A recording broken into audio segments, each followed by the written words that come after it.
That hemorrhoid. The media is sick and needs help badly. Absolutely. Your vote's automatically calculated by computers at the GOP. Manipulated this time. Don't let the fascist neocons screw us again. The brother governor that's running Florida, no doubt, got another plan to get your vote up this time. Don't let the fascist neocons screw us again. Yes, Bush. Let us in, fascist actors in, please white faces, demanding to get in. Let us up, we don't live here. Let us in, we white preppy men. Man goes triangle, Bush twins, short of blue, and cold thirst knuckles, my loins with product greer. The Jew must kill Christ. Absolutely. The Jew must kill Christ. Bush is appointed by God. Round back, like we can see crack. If you're darker than brown, then your vote will get thrown out. Round back, except for our folks, really closet bags. Well, it won't matter who or what you vote, like it's rigged for Bush too. Winning a landslide this time, don't let the fascist neocons screw us again.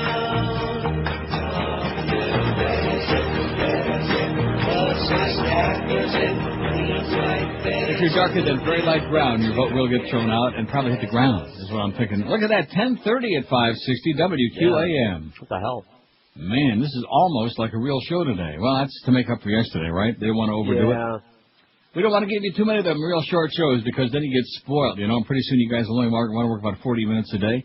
Sounds like a plan to me. Look for the QAM van at Tintech Plus on the northwest corner of Crow Way and 137th Avenue in Miami. It doesn't say anything about what time. Isn't that interesting? Nice liner there, Miguel.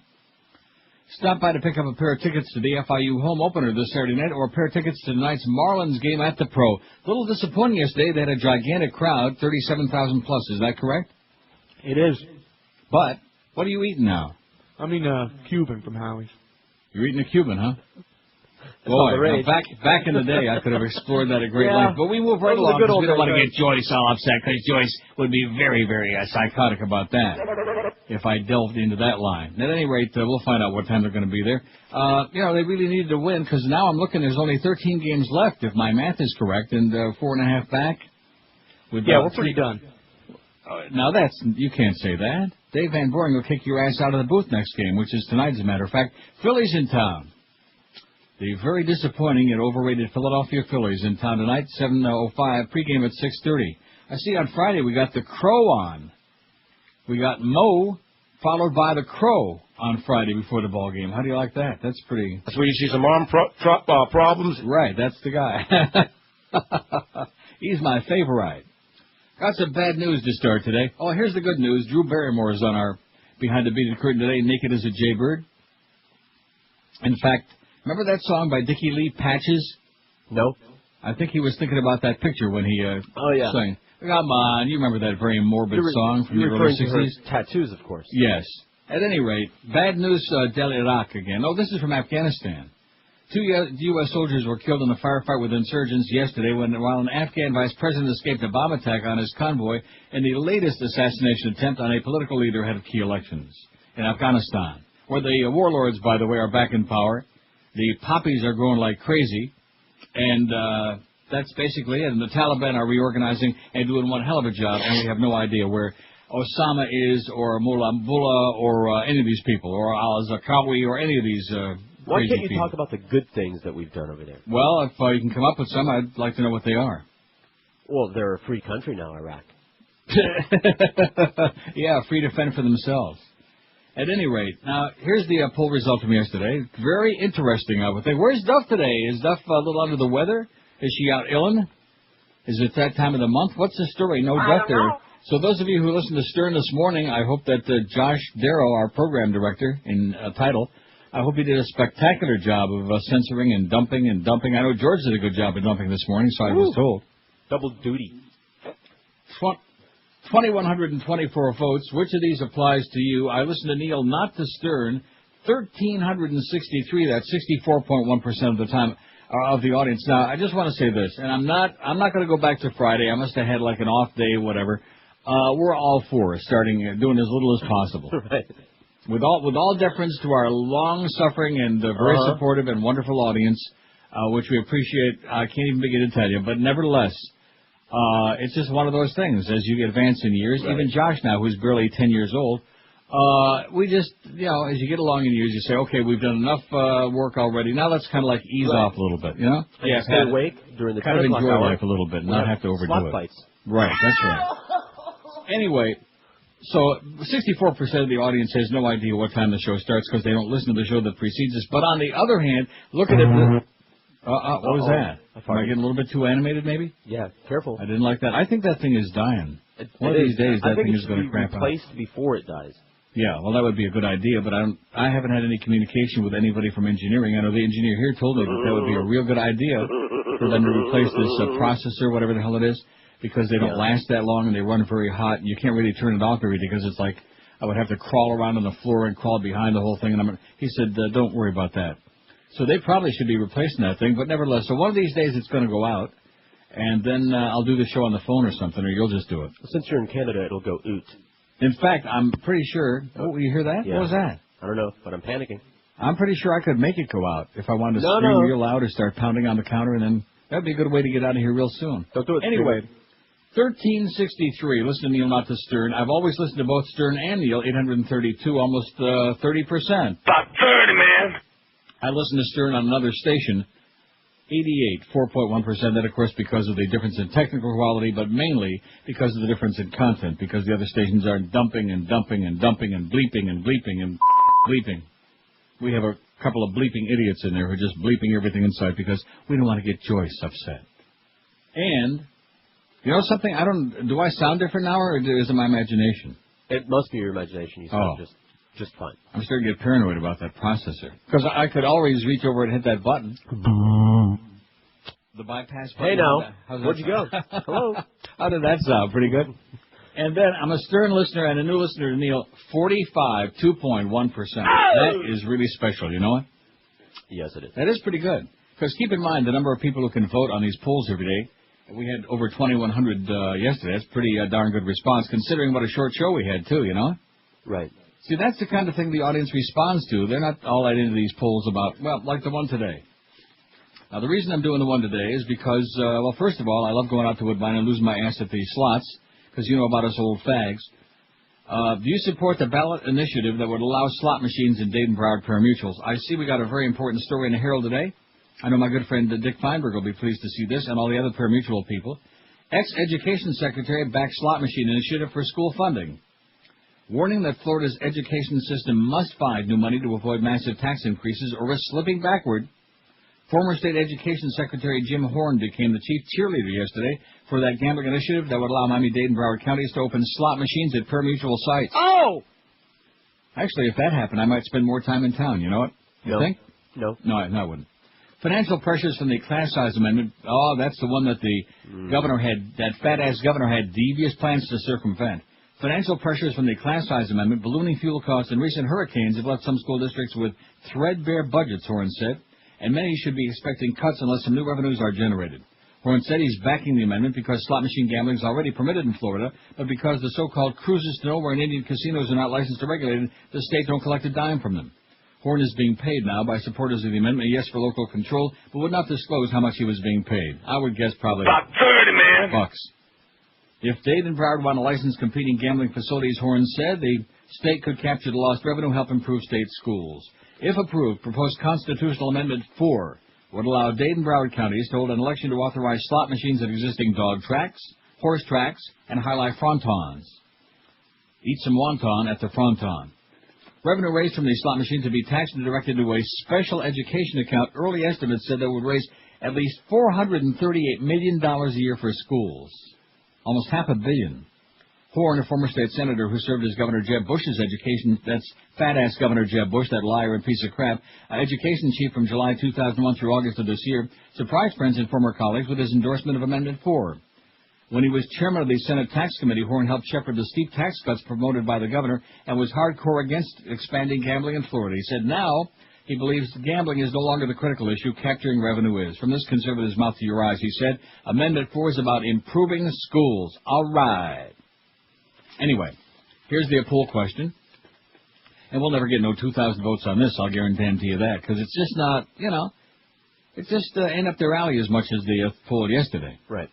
See what I'm saying? Mm-hmm. Do you support the ballot initiative that would allow slot machines in Dade and Broward pari-mutuels? Got it? Do you support the ballot initiative that would allow slot machines in Dade and Broward pari-mutuels? I got 5 choices for you. Yes, we need the money for education. Yes, it would be great for tourism. No, we have enough gambling already. No, gambling is evil, or I have no clue. We always have to have the clueless ones out there. They have no clue. They have I have no life. No life. Or they don't care. They don't always have has to be a category for them on every poll. We don't want them to feel left out. They already feel left out enough as it is. You know what I mean? Of like the human race. Mm-hmm. Kind of like, yeah, like that. People on the periphery of human existence. Kind of like Robert the Grim Reaper. There's a classic example for you. Somebody who really considers himself to be like on the inside, but he's really on the outside looking into the aquarium. How's your angelfish doing, by the way? I think it would be great for you to go out, especially that you got the Japanese exchange student, you got that kid there. Go out and get a nice tank tropical fish. No, that's all right. We live on the water, so you can go look into the canal. No. I'm not talking about that. I'm talking about guppies and neons and angelfish and kissing gouramis and catfish. Urchins. And then when they start swimming upside down, that's something you can take back to Japan and talk about. Right. Those American fish that like to swim upside down. 20 before 11 at 560 WQAM. This is one of those times when you might need help fast after Hurricane Francis and Ivan and all these things. Thankfully, Dial a Mattress delivers the same day all across South Florida. Oh, like I said, didn't I predict it? It's back now. I think, Yeah.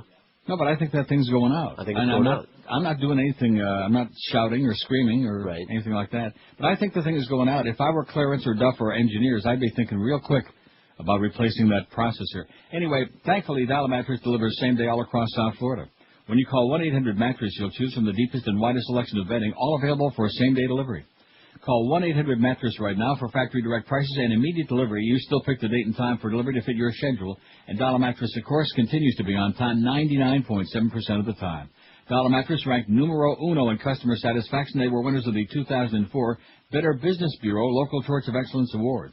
When you call 1-800-MATTRESS, you'll choose from the complete line of all the top names in the business. They got them all, whatever you like. No off-brands. They got Sealy, Serta, King Coil, Simmons, Tempur-Pedic, and even Stearns and Bananas Foster. If you're smart, you'll do what we've all been doing at QAM. Make that one easy call. Sit there on your ass. The easiest piece of shopping you might ever do. Save all that money from going around those bedding and department stores. Just call 1-800-MATTRESS or log on to their website, mattress.com. 1-800-MATTRESS. That's 1-800-MATTRES. The Howard Stern Show. Neil Rogers, mornings and middays. And sports around the clock. 560 QAM. No. He wants me to sing God Bless America and pasties and a G-string up here. I'll do it. This November, make your voice heard in a soothing and non-interruptive way.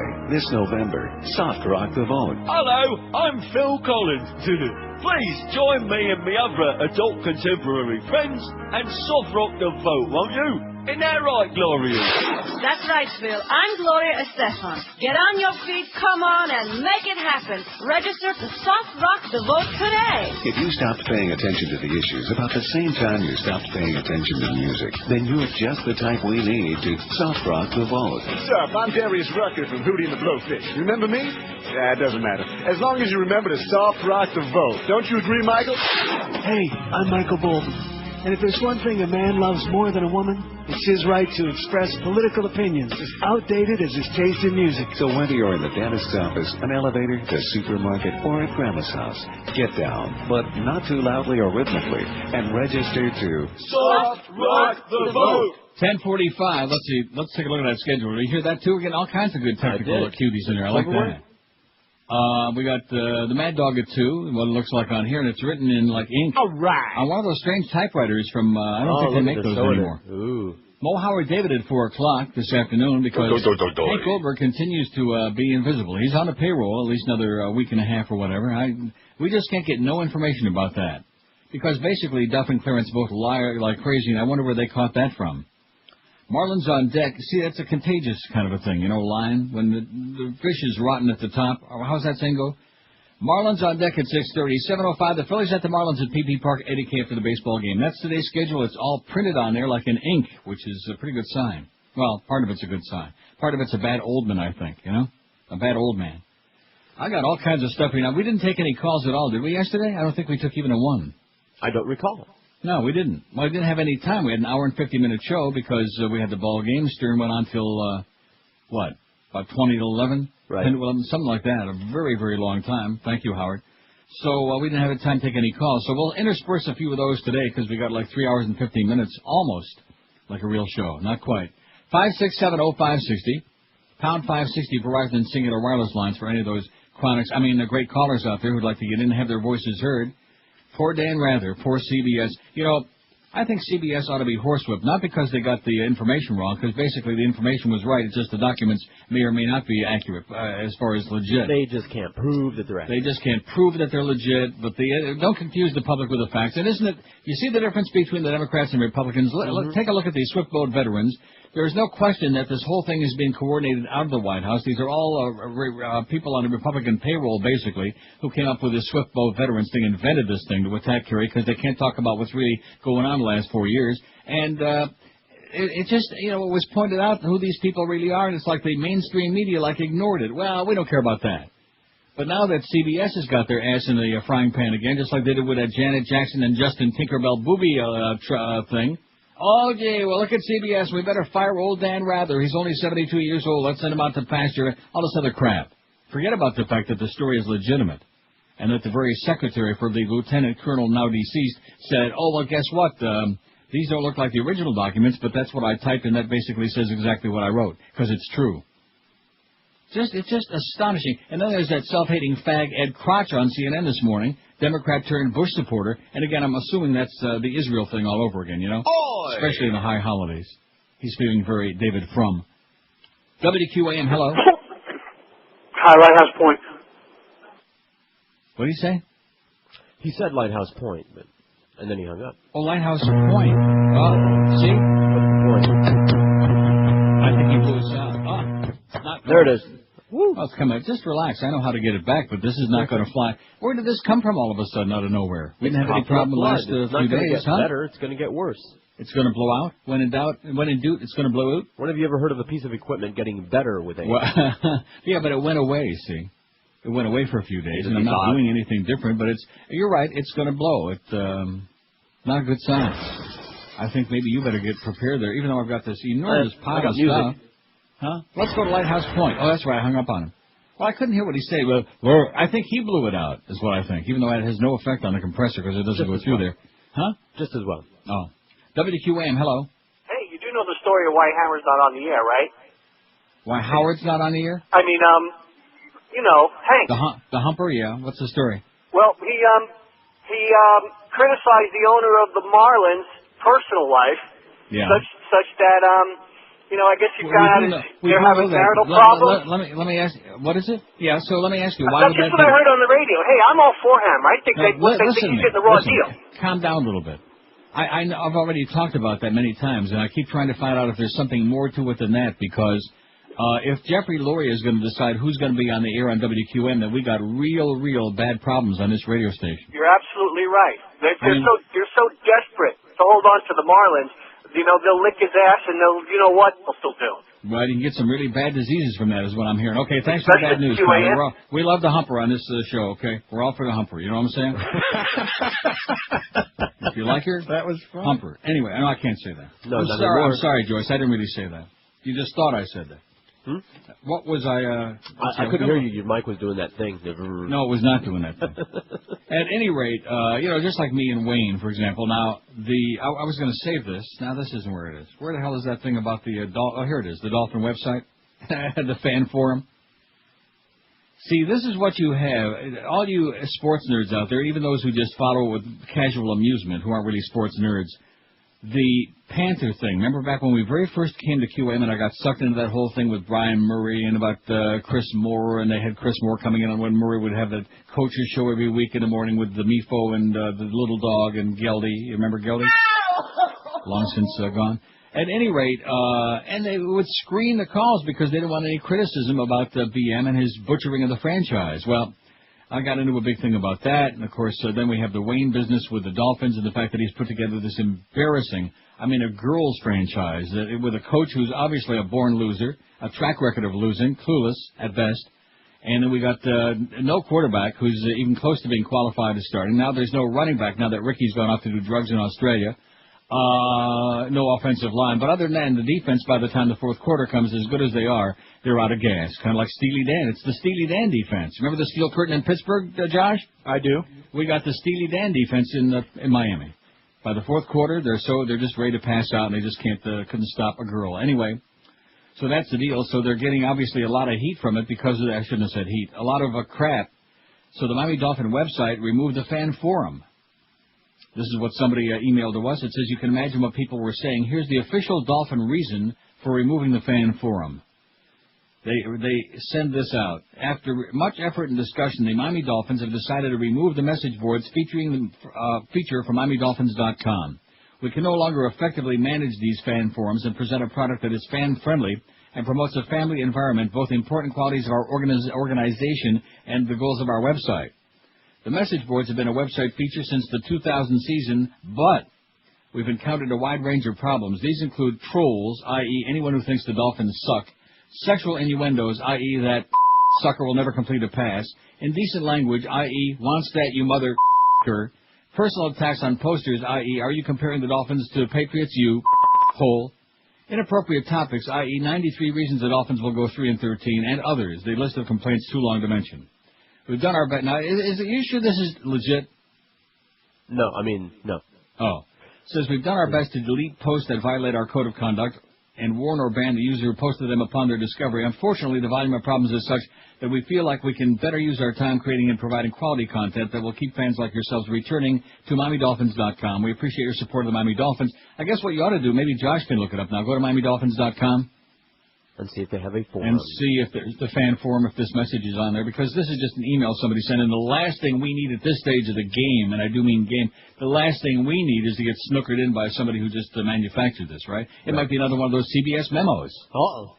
See what I'm saying? Right. Did Dan rather check this out? It's fully vetted. Yeah. Oh, you found it in my vet?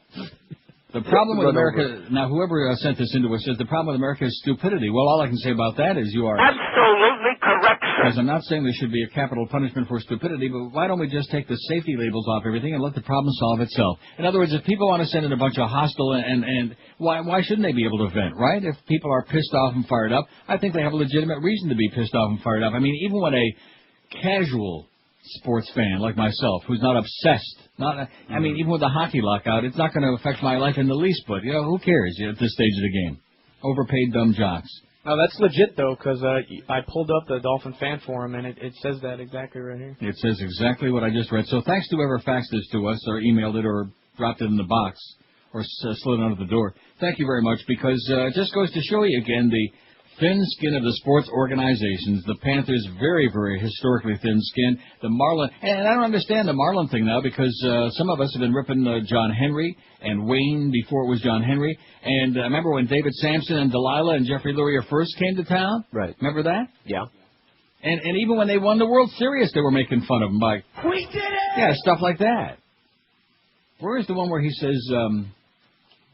We have a shot? No, where he says we won the World Series. Where's that? Oh, I know what it is. Isn't that under David Sampson? I mean, it's not really worth it, but the good part of it is we got almost the whole show today. What is that under? I don't know.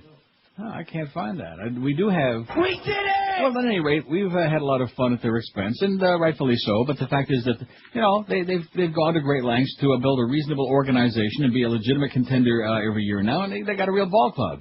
And they put a good product out there, and people have responded to it. And they give away a lot of bobblehead dolls, and what's not to like, Hey, I'm gonna see. The email is correct. I think the person who sent it added the examples.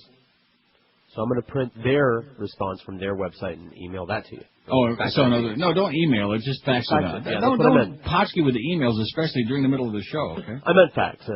Please, Cracker, please, do not be doing that. Anyway, it's pretty sad. Because the idea that people can express what they really feel and say what they want to say, it's becoming like ancient history anymore in America, even at the level of sports. And I think that the long-suffering fans who keep paying big bucks to go out there and subsidize, and the Dolphins do have pretty good attendance in that massive stadium, I think that those people have a right to bitch and bellyache and express it to them. But, we don't want to hear these things, and we certainly don't want to post them on there because they're very uncomplimentary, even though, of course, they happen to be true. And we suck. And where are those 3 wins coming from, by the way?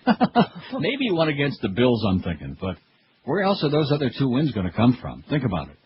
10:56 at 560 WQAM. We seem to be holding technically here okay. That thing is going out, though. I want you to have like a conversation with Clarence, Corso, somebody who might... During this break, I'm going to tell who might Clarence. ship up to the engineer here, or ship up directly to me so the engineer can install it, whatever we need. Get in touch with the engineer, find out what we need, so that we don't have this thing go out one day and then, Neil wasn't out all day today. I might have to take grief for that because they technically suck. Right now, Armstrong Ford of Homestead wants to clear their lots and sell off all remaining 04s. Here are just some of the great deals waiting on you. An 04 F-150 pickup, you pay just $1 over invoice. New 04 Explorers, just $1 over invoice. Rangers, Crown Vics, Tauruses, and Focuses, all waiting for you at just $1 over invoice only at Armstrong Ford of Homestead. Plus, Armstrong Ford offers more value to its loyal customers. When you buy a Ford from Armstrong Ford, you'll get their exclusive Tires and Batteries for Life program. That is absolutely correct. Tires and Batteries for Life. The value you get at Armstrong Ford doesn't stop there either, because right now, they're giving you a free Florida Sun Pass with any vehicle you buy. If you're pressed for time, Armstrong Ford knows your time is valuable, so give them a call, 305-247-5112, and you can shop right over the phone. They'll even deliver that new vehicle to your massage parlor, your pup tent, your house, your office, wherever you're hanging out. Armstrong Ford of Homestead, locally owned and operated. They'll treat you just like family, and I guarantee you, I'll bet your Clarence's life on it. You won't get a better deal on a Ford anywhere. No bait and switch, no phony deals. That's Armstrong Ford of Homestead. They're at 30725 South Dixie Highway, just 20 easy minutes south of the 836. Check them on the web if you like at ArmstrongCars.com. But better yet, get your ass on down there. Drive a little and save a lot. Zillions on that new Ford only at Armstrong Ford of Homestead. You're listening to Neil Rogers exclusively on 560 QAM. Mandich, I f***ed him. Oh! All right. Bye bye, tell me bye bye. Bye bye, tell me bye bye. Now you're the voice of the station, Panther. As the fastman Santa. Like all in your phone. No one around here is gonna miss you. Got a pocket little doo-doo out of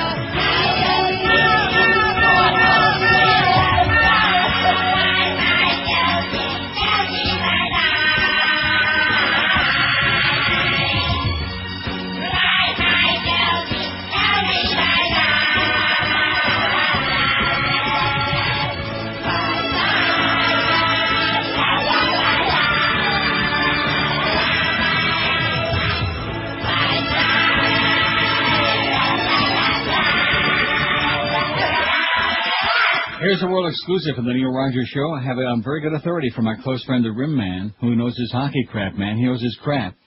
He says that the real reason the NHL got the lockout and no season this year probably is because of the new voice of the Florida Panthers. The embarrassment level was a little more than they were prepared to take. See what I'm saying? No. Oh, well, what would you know? Anyway, here's the real thing. The faxer, obviously, with the best of intentions, included some examples and embellished the memo. So we don't want to, I want to make sure I read it from the Dolphin Forum exactly as it's written on there so that lest we have any problems. See what I'm saying? By the way, right, when you go to the main page, this is right there front and center, and then when you click on the forum link, as if to go there, yes, see something, you only see this same message. Oh, my God. Wow.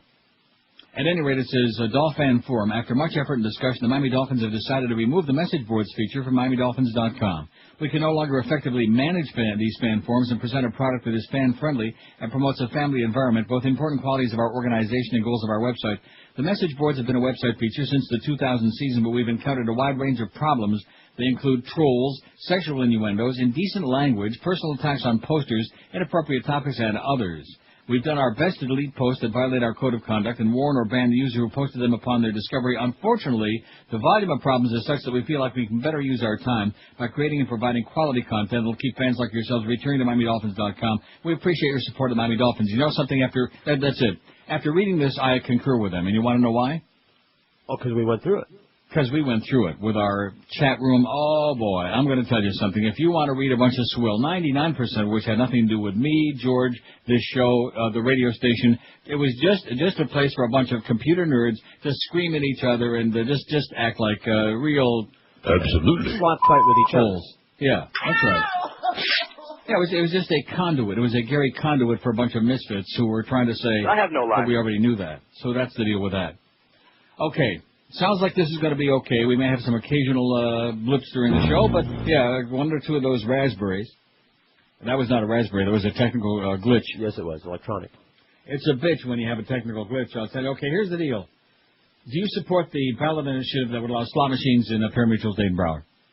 165 votes. Yes, we need the money for education, 67. Yes, it would be great for tourism, 56. That's pretty good. That's like 74% plus right there. Yes. I have no clue, 18. No, we have enough gambling already, 15. Or no, gambling is evil, 9. Gambling is evil. Like drinking is evil, so let's close down all the bars. What do you say? Let's close it all down. It's evil. It's bad for you. Right? Let's close down the fast food joints. Let's close down the restaurants that don't serve the very finest quality ingredients, that have any additives or chemicals whatsoever. Let's take all of those things off the shelves in your groceries so we have a lot of room for bottled water. Right? Right. It's pretty sad. At any rate. But that's the way it is. And that's a pretty small percentage. 5.4% say gambling is evil. The evildoers, you're at the casinos gambling up a storm. Yeah, like Bill Bennett, for example. Michael Moore writes, and I got so many of these stories today, I just don't know whether I'm doing the right thing. Because the calls are so good. WQAM, hello. Hey. Yes, sir. How are you? Great. How you doing? You picked me up cold. Surprised me. That's the way we do it. Cold. Let me tell you something. I'm in my car, so I can't vote, but I want to vote a resounding yes on your poll, okay? Yes. All right. Excellent. Thank you. Thank you.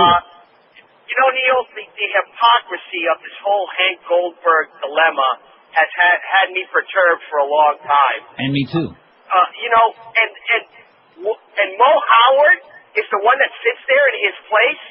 That's disgusting. I mean, I cannot believe it. Hank Goldberg has forgotten more in his career than Mo Howard will ever know. What Okay? an embarrassment. Yep. What a Mo joke. Howard, and you know what's What an even embarrassment. What a joke. What an what's even embarrassment. more of a What joke is that they're advertising Hank's show still on the radio station. Yeah, that really makes you wonder, you know? You know, I'm Howard listening to... Stern, Neil the Mad Dog, and the Hammer. What was that all about? Not only that, Maybe Hank Aaron is going to be on. there was a spot during the UN football game on Saturday where it was just a spot for Hank's show.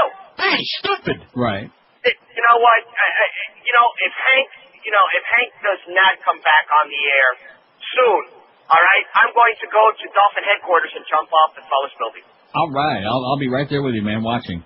Have a nice life. Thanks, pal. You too. I have no I life. didn't say I was going to jump with him. I'm not that crazy. I said I'd be there to watch. Now, did we find out when the QM van is going to be a Tintec Plus? No. Oh.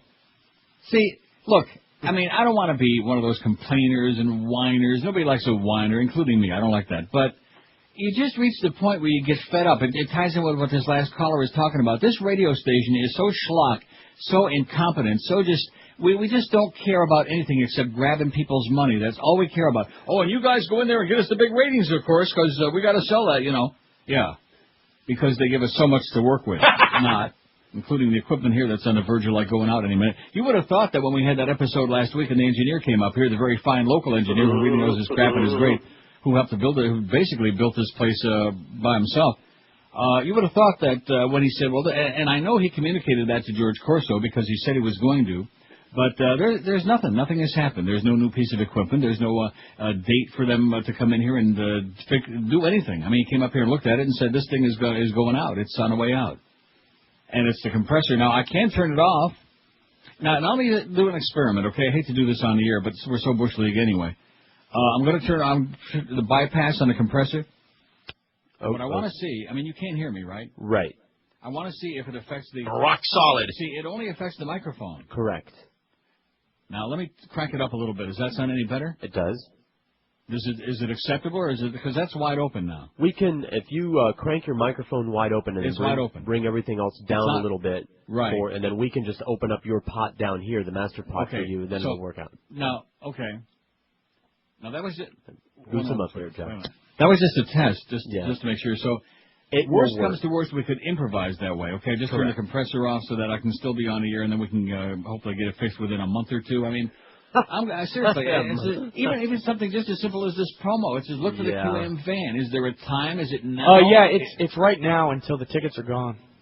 Now, you just calm down a little bit, okay? You're getting a little, no, seriously, they got you a little bit too hopped up over this. Don't be jumping in there defending them, okay? You got no axe to grind with Miguel or one way or the other, okay? He's not going to do anything for you, okay? Trust me when I tell you. Was that 8-inch cube? I'd be very concerned about him. I'd be looking over my shoulder.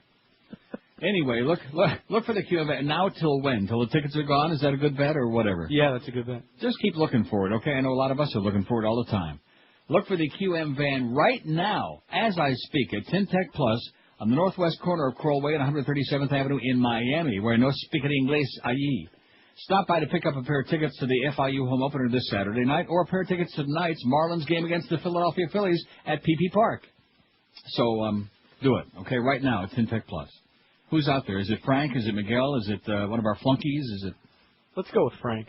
Let's go with Frank, one of our flunkies. I don't know who that is. Does he, have any clue what's going on, or is he clueless? No. Yeah, okay, perfect. Then he fits in great. Clueless. We like that. Michael Moore, boy, I think I'm going to do the break maybe a scooch early, a tad. Okay. No, I don't have to do that, because this isn't that long. I don't know. That's what I've heard. Well, I beg your pardon? How you doing? No, seriously, I don't want to, I'm going to do the break. Okay. Michael Moore writes, put away your hankies on michaelmoore.com. Even though we got the Dan Rather stuff to talk about and all the young people registering to vote, which ties in with Michael Moore writes, and Kerry on David Letterman, and CBS had been mistaken. Greg Palaci's got a great column.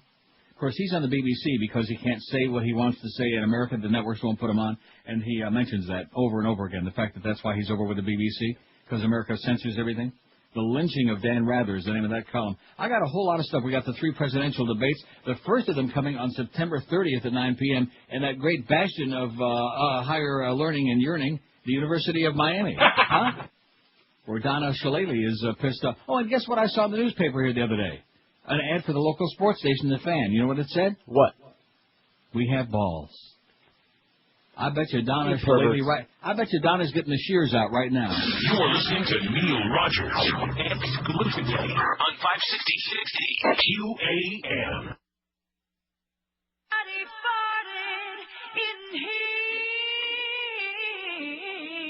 Oi!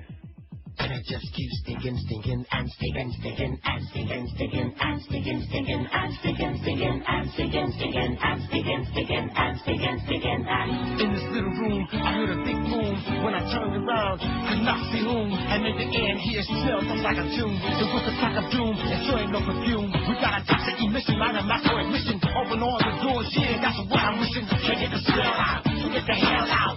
Pull the window up and jump down now. Can out and draw breath, turning blue, I'm near death.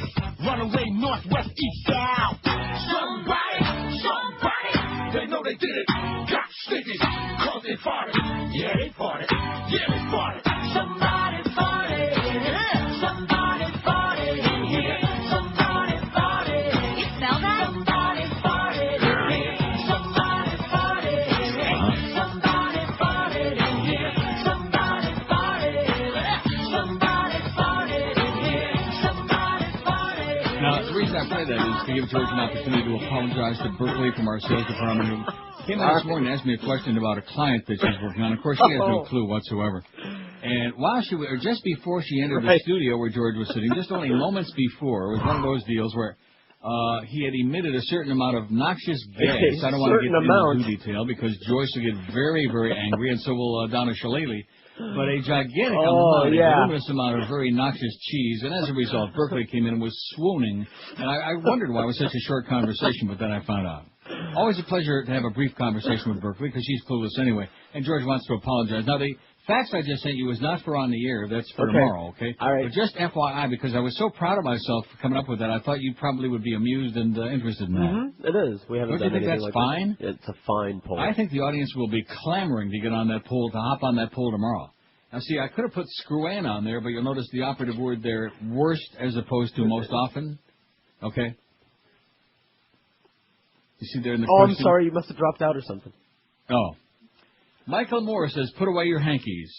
He says, dear friends, enough of the hand-wringing, enough of the doom-saying. Do I have to come there and personally calm you down? Stop with all the defeatism, okay? Bush is a goner if we just quit our whining and belly-aching and stop shaking like a bunch of nervous ninnies.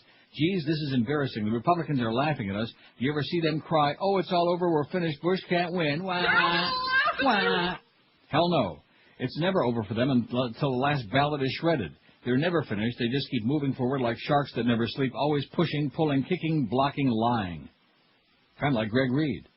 They're relentless, and that's why we secretly admire them. They just simply never give up. Only 30% of the country calls itself Republican, yet Republicans own it all. The White House, both houses of Congress, the Supreme Court, and the majority of governorships. How do you think they've been able to pull off that considering they're a minority? It's because they eat you and me and every other liberal for breakfast and spend the rest of the day wreaking havoc on the planet.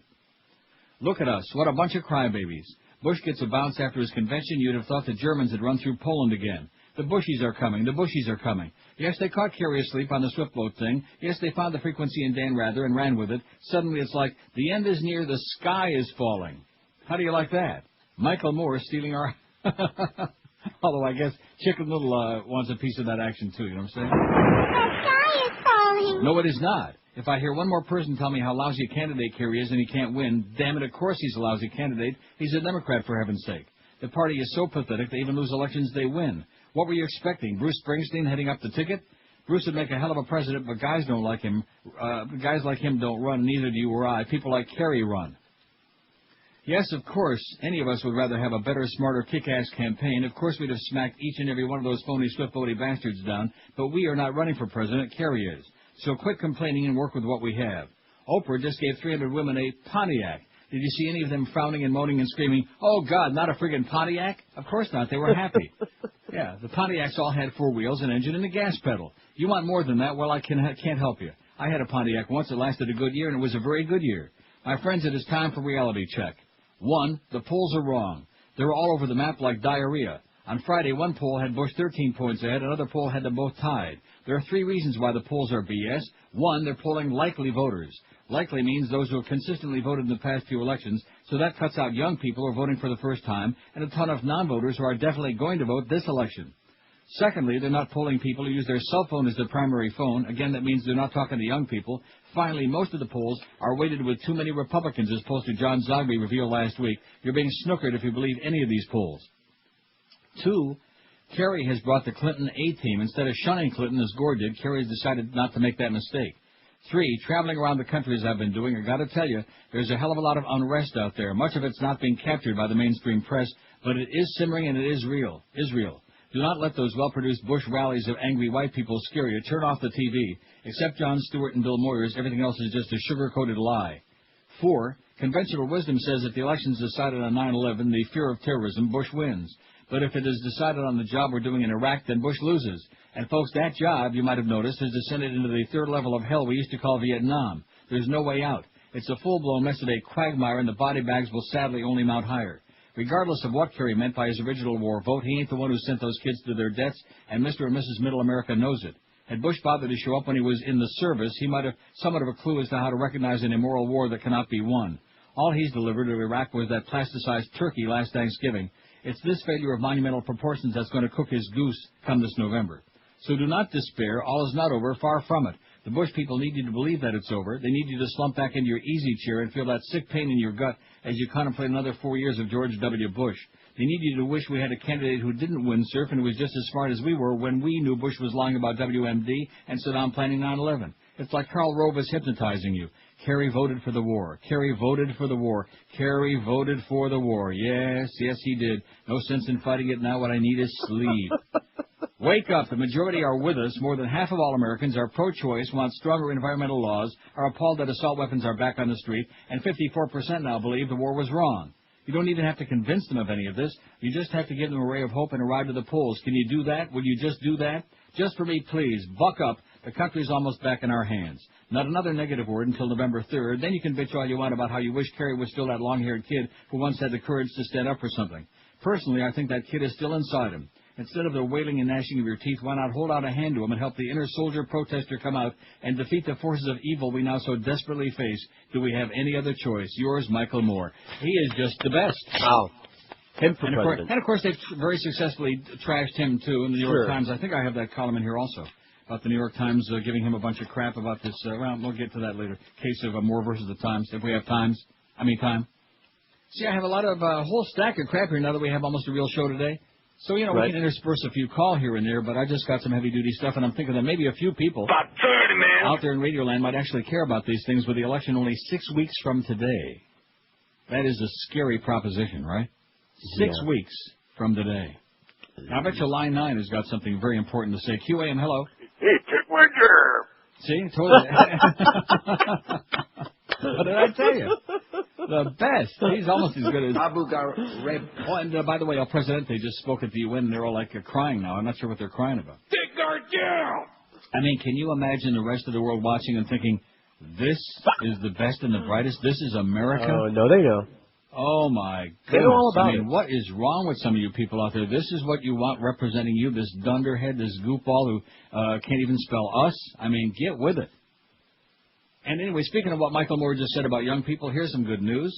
Voter registration drives aimed at young people are turning 18 to 24-year-olds into an important variable, Josh, in the presidential election, especially in decisive battleground states such as Michigan, where nearly 100,000 young people have registered in recent months, and in Wisconsin, where the numbers are even higher. They are the nation's newest swing voters, with polls showing their support for the major candidates has vacillated in recent months. A Harvard University poll found that in a 5-month period, 19% of young potential voters changed their minds about whom they'd support. It's a big population of fluid voters, and they're largely unknown, says Ivan Frischberg, Outreach and Communications Coordinator for the nonprofit New Voters Project, which has registered tens of thousands of young people across the country. Take Kristen Wilson, a 23-year-old in Perrysburg, Ohio, and her 18-year-old sister Kellen, a freshman at Ohio State. Both have registered to vote, but neither identifies as Republican or Democrat, and they're both taking their time deciding who to vote for. I think people underestimate people our age, Kellen says, and they shouldn't. The candidates have made some attempts to reach out to college students and other young people. The Bush campaign has a weblog that includes Barbara and Jenna's journal, detailing the president's daughter's campaign exploits. Democrat John Kerry, who made a campus tour last spring, recently appeared on Comedy Central's The Daily Show, and, of course, last night was on Letterman. And the political parties are using volunteers and paid canvassers to register young voters, get them to the polls, but the attempts can sometimes fall flat. Some of it feels very awkward to young people, like the candidates are trying too hard, said Jane Eisner, author of the new book. Oh, God. Jane, what is it? Eisner? Author of the new book, Taking Back the Vote, Getting American Youth Involved in Our Democracy. Other times, young people feel ignored, said Stephen Lucas, high school junior in Leechburg, Pennsylvania. I haven't heard any serious talk about college tuition, even people our age mentioned, said Lucas, who works with a group called Freedom's Answer to get upperclassmen interested in voting. Goes on to talk about rock the vote. One political scientist said he's especially interested to see what happens this time in Minnesota, New Hampshire, and Wisconsin, where voters can register on Election Day.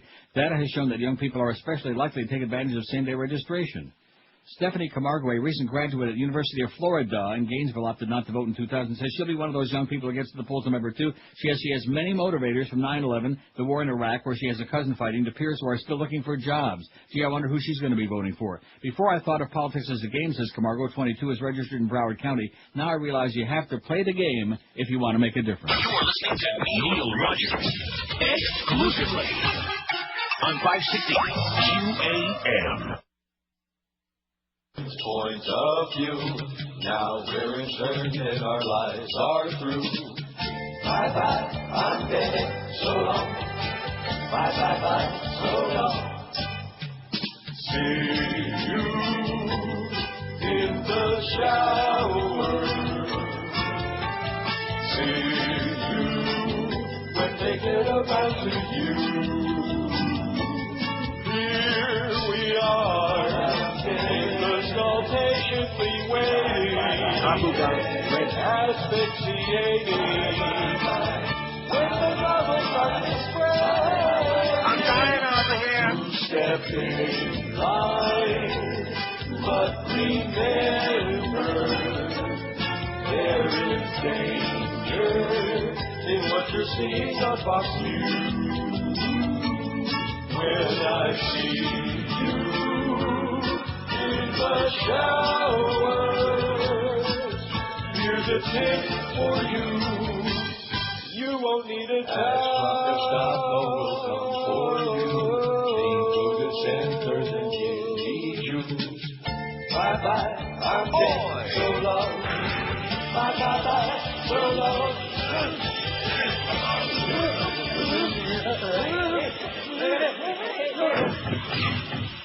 11:32 at 560 WQAM. I noticed another little glitch in there again today. Did you hear that? Yes, I did. Just a little teeny tiny. I'll take care of that later on. 299 votes on that poll today so far. That's pretty impressive if you ask me, because I didn't think this was all that sexy and exciting. You watch tomorrow's poll, is going to go through the roof. Yeah. You'll see tomorrow we're going to get a phenomenal response. We might just blow the whole thing out if this compressor don't blow out first. Have you had any response on that? Has George Corso come running in there? There are a lot of closed doors around the hallway last time I got up. What does that mean? I don't know. I was going to go tell Josh, the program director. Right, and his door is closed? Right. Well, don't forget, he had to come in early this morning to bleep out, to monitor the Howard Stern show. So maybe he's napping in there. Put his finger on it all morning. 299 votes. Do you support the ballot initiative that will allow slot machines in Dade and Broward pari-mutuels? Okay, it's kind of a long. 303 votes now. Yes, we need the money for education, 141, 46.5%. Well, I sure wish that this were indicative of the whole state and what the thing is going to be about in November. But all them, and keep in mind, this is only for Dade and Broward. Yet the whole state's going to benefit for education. So why in the world would anybody, except, of course, the Bible thumpers and the Yahoos and the people that hate Jews and Cubans and darkies and whatever else. And the old which people, is most and the of the state, of course. yeah, young people, old people.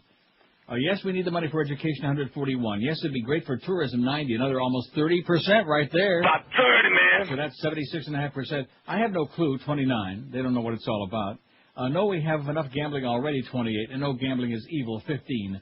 4.9%. Gambling is evil. It's nasty. And, of course, the Herald and the Sun Sentinel, they want it out. Mickey Arison don't want it in because that interferes with his cruise ships and the ability he's got to get all you suckers on those stupid-ass ships out there so he can go there and just hand over his money where you have no chance to win. And you get seasick and your wife gets raped and you get puking your guts out, stuff like that. And the boat gets on fire and you get lost out in the middle of a hurricane. Little minor things like that occasionally happen on those cruises to hell. But nevertheless, and, of course, our good friends in the Bahamas. Oh, you think they had tourists with a hurricane? Yeah, man. They got real tourists with this because that would basically, I think, put them out of business, right? Don't you think? I know so. What person in their right mind would go to the Bahamas for that 10th world ambiance and that 20th world service, and when they could come to South Florida and go to a casino? Of course, this is only slots now, keep in mind. It's not the full casino. Right. And I realize that only us old fags go to these slots. Right, and old ladies. And old ladies, right. You are so out of touch with reality, man. You just have no clue. But that's okay. You keep talking about it. All right. Just like all that business about glory holes in Hialeah at Westland. Although probably some of your people are busy drilling them right now. In fact, I hear that's where Muff is today. He's patching things up with our friends at Burdines. And what is that deal about Burdines isn't going to be Burdines anymore either? That is correct. What is it going to be? Well, them and Macy's merged, as you know. Oh, so now it's just going to be Macy's. Oh, my gosh. Well, guess what? I'm not, if I'm there, I'm never going to be shopping either one of them anyway. Because I hate Burdines, and Macy's has always been overpriced. So you put that, and Burdines also overpriced. Yes. Come on, bring back Jordan Marsh one time, huh? Jackson Byron's. No, Jackson Byron's. Get out of here. That was a slot shop. Are you kidding me? Jackson Byron's? Or Zares. Yeah, oh, there you go. That's classy. That's classy. Or bring back that classy Kmart out there by the Sawgrass. Not. 5670560. I want to intersperse a couple of calls in here to make the audience think that we really want to get some calls on the air. You know, they might have something to say. We had a couple of good ones already, right? Especially that last one. 5670560 and pound 560 in the Verizon and Singular wireless lines. And so far, this thing only had like a couple of farts there on the air. I bet you Joyce ain't too happy about the equipment farting, too. I can't control that, Joyce. I'm sorry, all right? I wish I could. Because it puts a real scare into all of us when that thing starts like that. And then I bang on his counter, and magically it comes back. Don't say bang these days. Huh? I don't think that's right. it, yeah. Especially when you're talking about Screw Ann. WQAM, hello. Golden Triangle on 441. Now we're talking some real heavy-duty class. What about Jefferson's? Oh, Jefferson's wasn't that bad. It was all right. It was okay. It had its moments. In fact, Jefferson's was Ward's, right? It was Jefferson Ward? You're right. That was back in the day when I was collecting credit cards when I was at KAT. I don't know what it is, but I was making about $50 a month or something. I mean, almost nothing back then. I think it was $225 a week, kind of like what Josh is making now. And I somehow got my very first credit card. It was an American Express green card. George got his green card, and I got mine. Only mine was American Express. That was my first credit card, and I got my first Visa. And all of a sudden, I started applying for credit cards, and lo and behold, I was getting my Jefferson's credit card and my J. Byron's, now that you mentioned it, credit card, my Jordan Marsh, my Burdines, my J.C. Penney, my American Express Gold card, my and then I did a show one time. I think I told you this. My guest was he's a guy who claimed to be he didn't claim, he wasn't the Guinness Book of Records for having more credit cards than anybody in the world.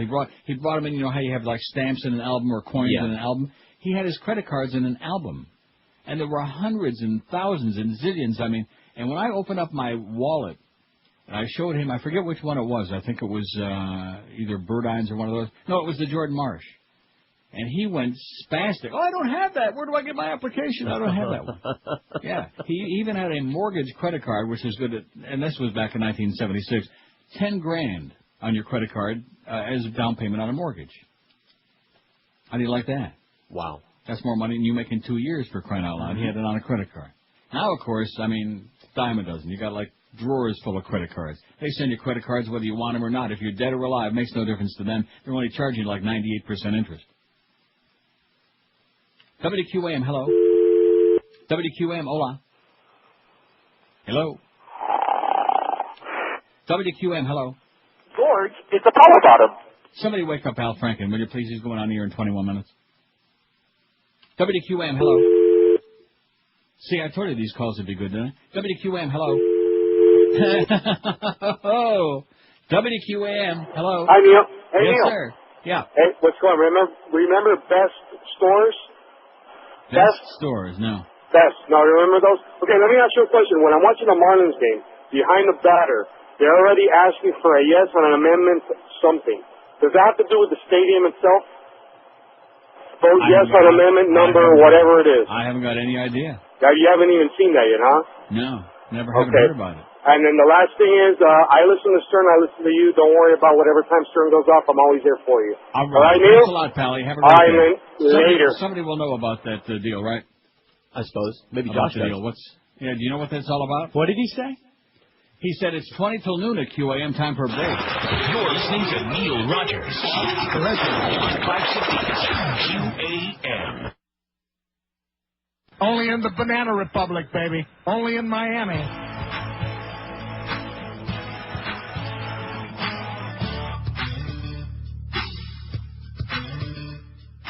A little ditty about Amber and Sky. One's a psychopath and the other is high. Scott's gonna go away to prison. Amber's just sad he never took her fishing. Sucking on champagne with a strawberry in it. Scott got Amber naked in just a couple of minutes. Scott said, hey Amber, let's go buy a Christmas tree. And then a little bit later on, I'll go on a killing spree. And Scott say, oh yeah, I'll marry you. But first there's a little thing I need to do. Oh yeah, we'll be engaged soon as I get over my homicidal rage. A little ditty about Amber and Sky, two American kids who'll never tie the knot. I'm dying over here. 11:45 at 560 WQAM. So Sean, who's a chronic faxer but hasn't been around for a while, now he makes a resurgence here, a comeback. Says after the news from Iraq, and I almost forgot to mention about the guy who had the American had his head chopped off like a kebab crane. He says, I'm on the verge of beheading myself. If only we had an amendment outlawing gay marriage to solve all our problems. Because the CBS documents are in question, this is absolute proof that G.W. Bush served honorably and soberly in the Vietnam era, just like poor glove fitting was absolute proof that O.J. was innocent. My pining for better days gone by prompts me to recommend the following poll categories from Sean, Chronic Faxer. He's got some good polls here, but I'll save that. I don't want to, there's 4 of them there. Mm-hmm. Don't you think that's pretty good? Indeed. Not too bad. Kerry does Dave. Oh, we can't say that. Joyce will be really porked off. Oh, can't say that either. Democrat John Kerry joked Monday on The Late Show with David Letterman about changes under President Bush's tax plan, including that Vice President Dick Cheney can claim the president as a dependent. Besides reading his top 10 list, Kerry also poked fun at the tedious debate negotiations between the rival campaigns that ended in agreement Monday. Kerry said he wanted running mate John Edwards to stand in the vice presidential debate, but Cheney wanted to sit. We compromised, and now George Bush is going to sit on Dick Cheney's lap, he said. Kerry's interview with Letterman wasn't all jokes. The Massachusetts senator spent much of his appearance discussing serious topics ranging from global warming to the beheading of an American hostage in Iraq. He talked about where he thinks the president's gone wrong in Iraq and what changes he would make as commander-in-chief. Kerry appeared on the CBS show on the same day the network apologized for broadcasting a story questioning Bush's National Guard service. He joked about CBS's credibility when Letterman asked if poll numbers can be believed. Depending on which network it is, we can, Kerry said with a chuckle, kind of like that. Here's Kerry's top 10 Bush tax proposals. Number 10, no estate tax for families with at least 2 U.S. presidents. Number 9, W-2 form is now W-2 form. 8, under the simplified tax code, your refund check goes directly to Halliburton. 7, the reduced earned income tax credit is so unfair it just makes me want to tear out my lustrous, finely groomed hair. 6, Attorney General John Ashcroft gets to write off the entire U.S. Constitution. 5, Texas Rangers can take a business loss for trading Sammy Sosa. 4, eliminate all income taxes. Just ask Teresa Heinz Kerry to cover the whole damn thing. 3, Cheney can claim Bush is a dependent. 2, $100 penalty if you pronounce it nuclear instead of nuclear. And 1, George W. Bush gets a deduction for mortgaging our entire future. That's pretty good for John Kerry. Wonder who wrote that? He's just, sure as hell won't him. Now, anyway, the guy was asking about some sign that must be behind a plate at P.P. Park. Yes. About vote. You know what it is? No. Oh. Well, Josh must know what it is. What's the sign say behind the thing? Vote for Proposition what and buy us a stadium or something? Never heard of it. Well, you're too busy up there holding Dave Edborg's hand trying to motivate and animate him, so you don't have time to be reading stuff like that or having somebody read it to you. Maybe somebody in the audience knows. 567-0560, pound 560 on the Verizon and Singular wireless line, especially since the calls are so good today, you know what? They really are special. Oh, yeah. WQAM, hello. Hey, Neil, I was just behind 7-Eleven, and I got a fire in my mouth. I'm sure that's not the only thing from the sound of it. Oh, that was Duff. 567-0560, pound 560 on the Verizon and Singular wireless loins. WQAM, hello. WQAM, hello. Greetings, how are you? Okay. Hopefully I'll raise I'll elevate the discourse here. The amendment they're talking about is amendment number 4, and I don't know specifically what that covers. That's what I'm talking about today, about the slot machines at the pari-mutuels. Oh, it is. So either they bought the space or Jeffrey Luria is showing even more signs that we should be applauding him. I find that hard to believe. Why would they be doing that? Maybe it's an ad. Is it like an ad that they bought on the sign? Yeah, it's that ad thing that's behind the you can't see it in the stadium, but it shows on TV, which means, Neil, that they've been showing the ad on PAX.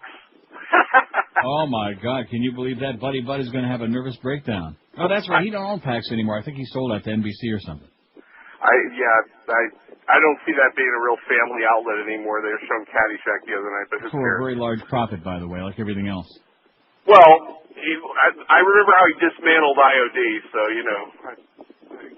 there must be a God, because only a God would protect an idiot like him and his business dealings, okay? Have a great day, Pally. You too, sir. Thanks for the info. So there's the answer. It's an ad. It's one of those, in fact, they have the ads that change, behind, on the signage thing, behind the plate and around on the fences.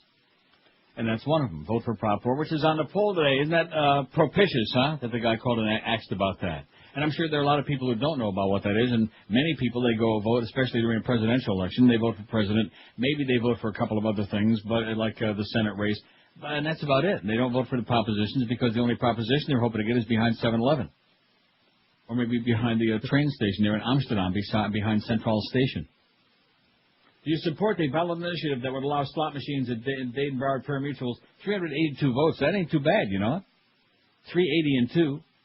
Yes, we need the money for education. 174, 45.5%. Yes, it would be great for tourism. 118, 30.8%. That's 76.3%. I have no clue. 36. No, we have enough gambling already. 37. And no, gambling is evil. 18. 18 out of 397 people, 4.5% say gambling is evil. It's bad. And all those people are going to become compulsive gamblers. Oh, I'm so sick and tired of that crap. You know what? Anybody that wants to lose their money, they can go out and buy zillions of lottery tickets every week, and they go to the track. They can go anywhere they want and lose their money. There's no shortage of gambling in the state of Florida, man. I don't know any other state in America, correct me if I'm wrong, because I always make a lot of bad mistakes. Correct me if I'm wrong. Is there any other state that has as many different pari-mutuels as Florida? You got thoroughbred racing, harness racing, dog racing, highlight. All of these things. All of these things. That's what I just said. I don't know any other state that's got all of them. I mean, they got dog racing in Massachusetts and down in Arizona, but I don't think they got highlight. Right? No, I don't know. I don't think so, though. No, I'm pretty sure of it. I mean, highlight is pretty much vanishing anyway. But, so you've got more different opportunities for people to lose already. And, of course, don't forget about the Indians, which was in that story that I read before. The Indians already have, so what difference does it make what kind of slot machines they are, and if you got to play bingo on top of the machine? I mean, what difference does it make? It's just a matter of semantics. But then again, our fat-ass governor and all of his right-wing Bible-thumping hypocrites, who are a bunch of thieves, a band of thieves and philanderers, they don't want to have that bad stuff because it's evil. 567-0560, pound 560 on the Verizon and Singular wireless lines. WQAM, hello. Hello, Neil. This is Arnold. Don't be scared. WQAM, hello. Yeah, I'd like to talk to Neil. Speaking. Neil, Bob, yes. How you doing? All right. Wanted to ask you a question about the beaded curtain. Yes. We were chatting yesterday, and we're wondering, how come you don't archive the pictures? Shut up and get your own blog. That's why. Okay. That was George. Yeah. Yeah, okay. And he just... We've covered that over and over again. Have you? With a blanket? I bet you John Ashcroft would like to cover it. That's why he's peering down on it. He wants to get that blanket and cover it up, just like that nude statue. I mean, seriously, I was saying to George before the show today, and it's true, the things that are going on, it's just mind-boggling the way the mainstream media just sucks up, and they gloss over no matter what the hell it is. Nobody's even talking about who outed Valerie Plame anymore, and about how that came obviously from inside the White House, and about Joseph Wilson was getting payback, and yada, yada, yada, because he told the truth about the fact that there was no uranium and yada, yada. It just one after another. It doesn't matter. The Swift boat veterans, the whole deal cooked up by the Bush people on the inside, and Bush says, I had nothing to do with that. He doesn't disavow it or anything. He had nothing to do with that. And then, of course, the whole deal now attacking Dan Rather because, the memos may or may not have been the originals. Of course, what was in there, the content was accurate, but don't confuse them with the facts. So let's bring out crusty old fag crotch on there, who now is a turncoat because who knows what it is. Because it's the high holidays, and he's maybe got a bad bowl of halava or something. First of all, Ed, you don't eat halava out of a bowl, schmuck. But at any rate, where is it? Where is the freaking truth already, huh? Won't see it on TV. It's a damn good thing we got the internet, or we wouldn't have any hope. That's for damn sure. Here's some good news in Illinois. Don't you hate people who say Illinois? Yes. It annoys me. Rising Democratic star Barack Obama is poised to trounce latecomer, the born-again, Bible-thumping Alan Keyes for Illinois open U.S. Senate seat by an unprecedented 3-to-1 ratio. Obama, a state senator from Chicago, currently enjoys a 45-point lead, 68 to 23% over the obnoxious, pious, Bible-thumping lunatic Alan Keyes, according to a new polling figures released Sunday by the St. Louis Post-Dispatch and KMOV-TV. Keyes is a conservative, right-wing, Bible-thumping, lunatic radio talk show host and one-time presidential hopeful who recently moved from Maryland to seek the seat vacated by Representative Peter Fitzgerald. I can't remember the last time you had a gap like this between two newcomers. Usually, when you have this kind of a gap, it's the popular incumbent against the sacrificial lamb. This may be unprecedented, said Del Ali. The head of Research 2000, the Maryland-based firm that conducted the poll of 800 likely voters. The margin mirror 3.5 percentage points. And you notice how many schmata heads are popping up all over the place now. You notice that? Yes, I did. Now, we got any tickets left out there at the Tintec Plus or not? I'm sure that we must. They will tell us when they run out. That's why I said that. Don't forget, the QM van right now is waiting for you at Tintec Plus on the northwest corner of Crowell Way and 137th Avenue in Miami. Stop by to win a pair of tickets, absolutely free. You don't even have to spin the wheel or do anything. Just pick up FIU home opener tickets for this Saturday night, or pick up a pair of tickets to tonight's Marlins game at the Pro with the unctuous Philadelphia Phillies. You're listening to Neil Rogers exclusively on 560 QAM. This is Mark Morgan. It's the 12 to 1 hour on QAM. All right. Anytime they see that we're lacking in the polls, they provide a headline that will lead you by the nose. Who say they said is the one to get? Now they have only one big potato left. Don't worry about Sudan, we got 'em. Now we're all pumping and saying we got 'em. We won't attack us no more. We got 'em. Praise Bush like Jesus. You say 9/11 is what they got you to believe. Can't get any dumber than a one-party country. You believe what they say, like the God fool. As they use a state for their corporate tool of the election on. We got 'em. Bush is got and we got 'em. Get down on your knees. We got 'em.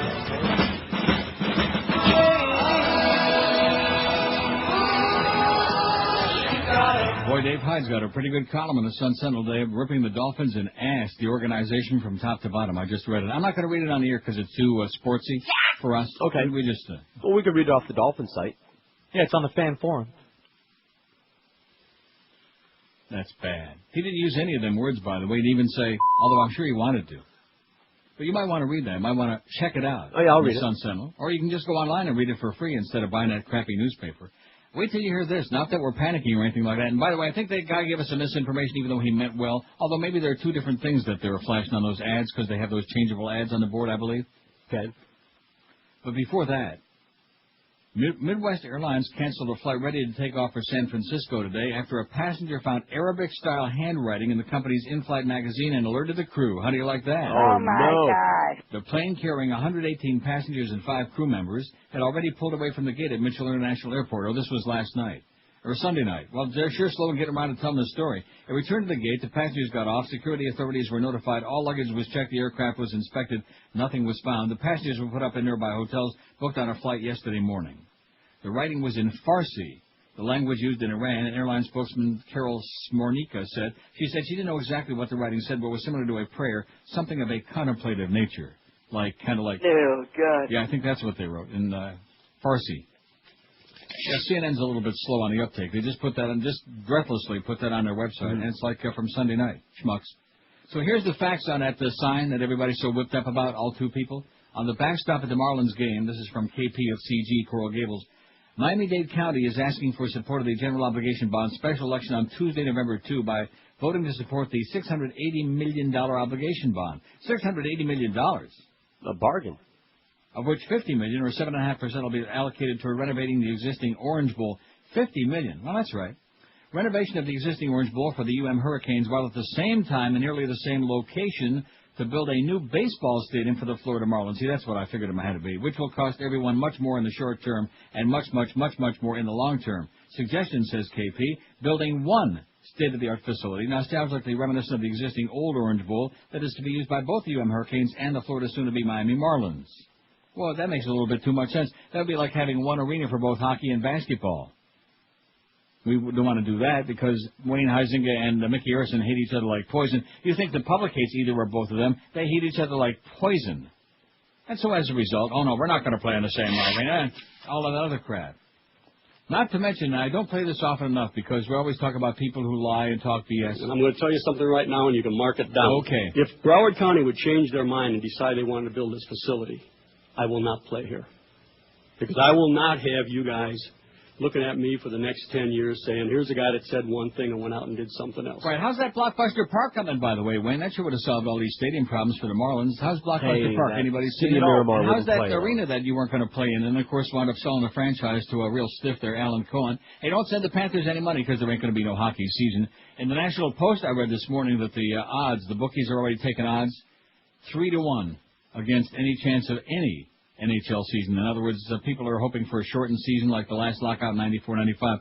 People that are hoping, well, January they'll finally, make some concessions, cave in, we'll have a shortened season. Don't look too good. So if you want to go ahead and hand them over your money, fine. They'll pay you a couple of percent, something like that. You got plenty of spare cash laying around. So here we go. Here's the bombshell, supposedly, that the bloggers are all peeing in their pants and all over each other about. CBS admits mistake over memos in Bush military report.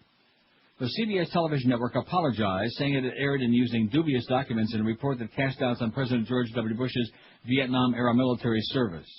I want to say personally and directly, I'm sorry. An emotional anchorman, Dan Rather, said, oh, no, Dan's getting emotional again now. Next thing you know, he's going to be losing it on the air. An emotional anchorman, Dan Rather, said after highlighting the network's regrets for using the documents which allege that Bush had received preferential treatment given by the Texas Air National Guard, which we all know is true anyway. There's no doubt about it. We can no longer vouch for their authenticity, Rather said it was a mistake. CBS News deeply regrets it. Almost as much as we regret Janet Jackson flipping her boobie out to America because I'm going to get sidetracked. See, I'm going to go into that thing we were discussing before the show with Troy Stratford and the fact that everybody in the audience can't believe that we can't play fart sounds, we can't say that, we can't say, oh, man. And that's not a figure of speech. They don't believe it. They don't believe it. They think we're doing it or making it up.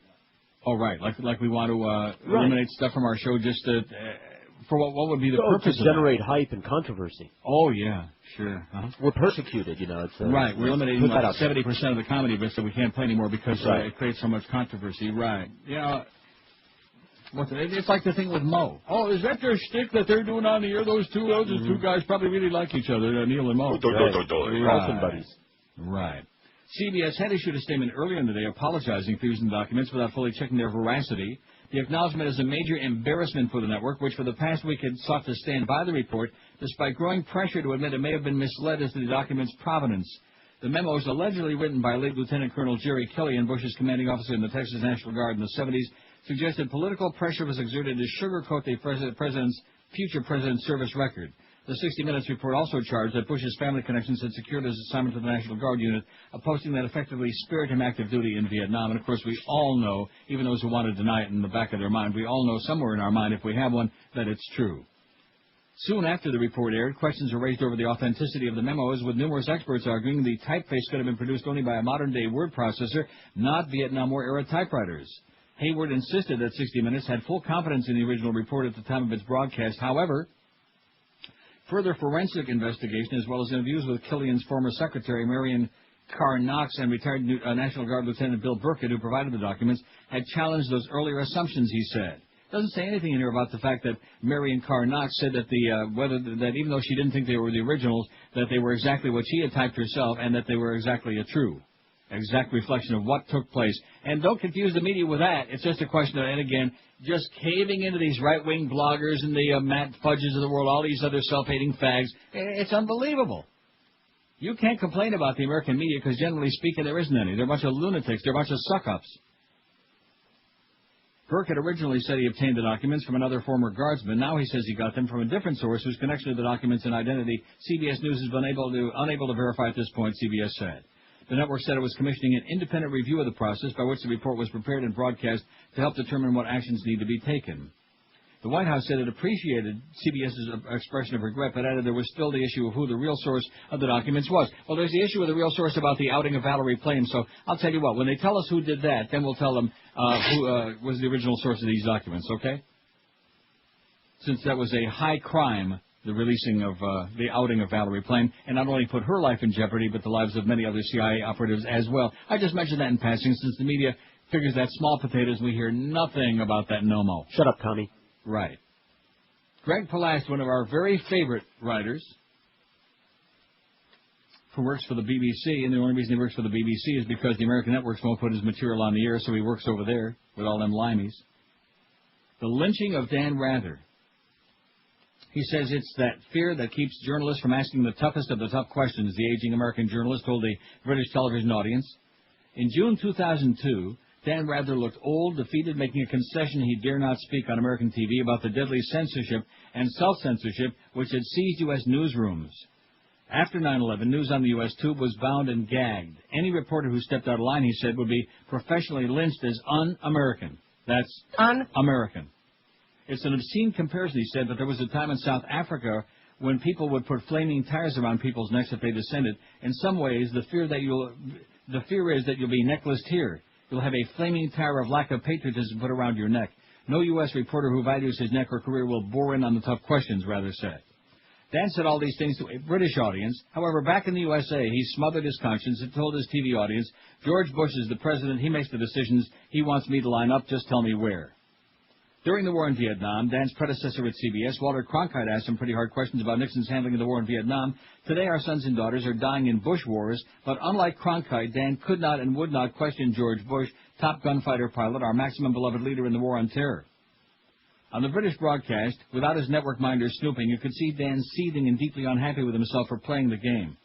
What is going on, he said, I'm sorry to say, is a belief that the public doesn't need to know. Limiting access, limiting information to cover the backsides of those who are in charge of the war. It's extremely dangerous and cannot and should not be accepted, and I'm sorry to say that up to and including this moment of this interview, that overwhelmingly it's been accepted by the American people, and the current administration revels in that. They relish and take refuge in that. Dan's words had a poignant personal ring for me. He was speaking on Newsnight, BBC's nightly current affairs program, which broadcasts my own reports. I don't report for BBC despite its stature by choice. The truth is, if I want to put on a hard investigative report about the USA on the nightly news, I have to broadcast it in exile from London. For Americans, my broadcasts are stopped at an electronic Berlin Wall. Indeed, Dan is in hot water for a report on my own investigative team put in Guardian papers and on BBC TV years ago. Way back in 1999, I wrote that former Texas Lieutenant Governor Ben Barnes had put in the fix for little George Bush to get out of Nam and into the Air Guard. What is hot news this month is in the USA is a 5-year-old story to the rest of the world, and you still wouldn't see it in the USA today, except that Dan Rather, with a 60 Minutes producer, finally got fed up and ready to step out of line. And as Dan predicted, he stuck out his neck and it got chopped off. Is Rather's report accurate? Is George W. Bush a war hero or a privileged little shirker-in-chief? Today I saw a goofy 2-page spread in the Washington Post about a typewriter used to write a memo with no significance to the draft dodge story. What I haven't read about in my own country's media is about 2 crucial documents supporting the BBC-CBS story. The first is Barnes' signed and sworn affidavit to a Texas court from 1999 in which he testifies to the Air Guard fix, which Texas Governor George W. Bush, given the opportunity, declined to challenge. And there's a second document from the files of U.S. Justice Department, again, confirming the story of the fix to keep George's white bottom out of Vietnam. That document, shown last year in the BBC television documentary Bush Family Fortunes, correctly identifies Barnes as the bagman even before his '99 confession. At BBC, we also obtained a statement from the man who made the call to the Air Guard General on behalf of Bush at Barnes' request. Want to see the document? I posted it here, and this story's on our website, The Lynching of Dan Rather. You can click that on and show you the document. This is not a story about Dan Rather. The white millionaire celebrity can defend himself without my help. This is really a story about fear, the fear that stops other reporters in the U.S. from following the evidence about this administration to where it leads. American news guys and news gals practicing their smiles, adjusting their hairspray levels, bleaching their teeth, and performing all the other activities that are at the heart of U.S. TV journalism will look at the treatment of Dan Rather and say, not me, babe. No questions will be asked, as Dan predicted, unless they risk necklacing and their careers as news actors burnt to death. Writes Greg Palast, who works for the BBC. Wow. So if you want the truth, start reading the BBC website and the Guardian and the Independent and all the other, or just, travel abroad, and then you'll find out why the overwhelming majority of people around the rest of the world are like with George W. Bush in this whole deal here. They just don't get it. They can't understand it. And quite frankly, neither can I. 12:13 at 560 WQAM. Hey, this is one of those times when a lot of people out there need special help. Thankfully, Dial-A-Mattress delivers the same day all across South Florida. When you call 1-800-MATTRESS, you still get to choose from the deepest and widest selection of bedding, all available for same day, almost immediate delivery. Call 1-800-MATTRESS right now for factory direct prices, unbeatable delivery all the way around. You still get to pick the date and 2-hour window to fit your schedule when you're going to be home when it's convenient for you. And Dollar Mattress is on time 99.7% of the time. Dollar Mattress, they're ranked number 1 in customer satisfaction. These folks are winners of the 2004 Better Business Bureau Local Torch of Excellence Award. When you call that number, you'll choose from the complete line of the top names in the universe. They got them all, the ones you know and love and like. Serta, Sealy, King, Coyle, Simmons, Tempur-Pedic, and Stearns & Foster Hewitt. If you're smart, if you got a brain, instead of running around wasting a lot of time and cash, you'll make that one easy call to 1-800-MATTRESS or log on to their website, mattress.com. The easiest piece of shopping you'll ever do in your life. 1-800-MATTRESS, 1-800-MATTRES. You're listening to Neil Rogers exclusively on 560 QAM.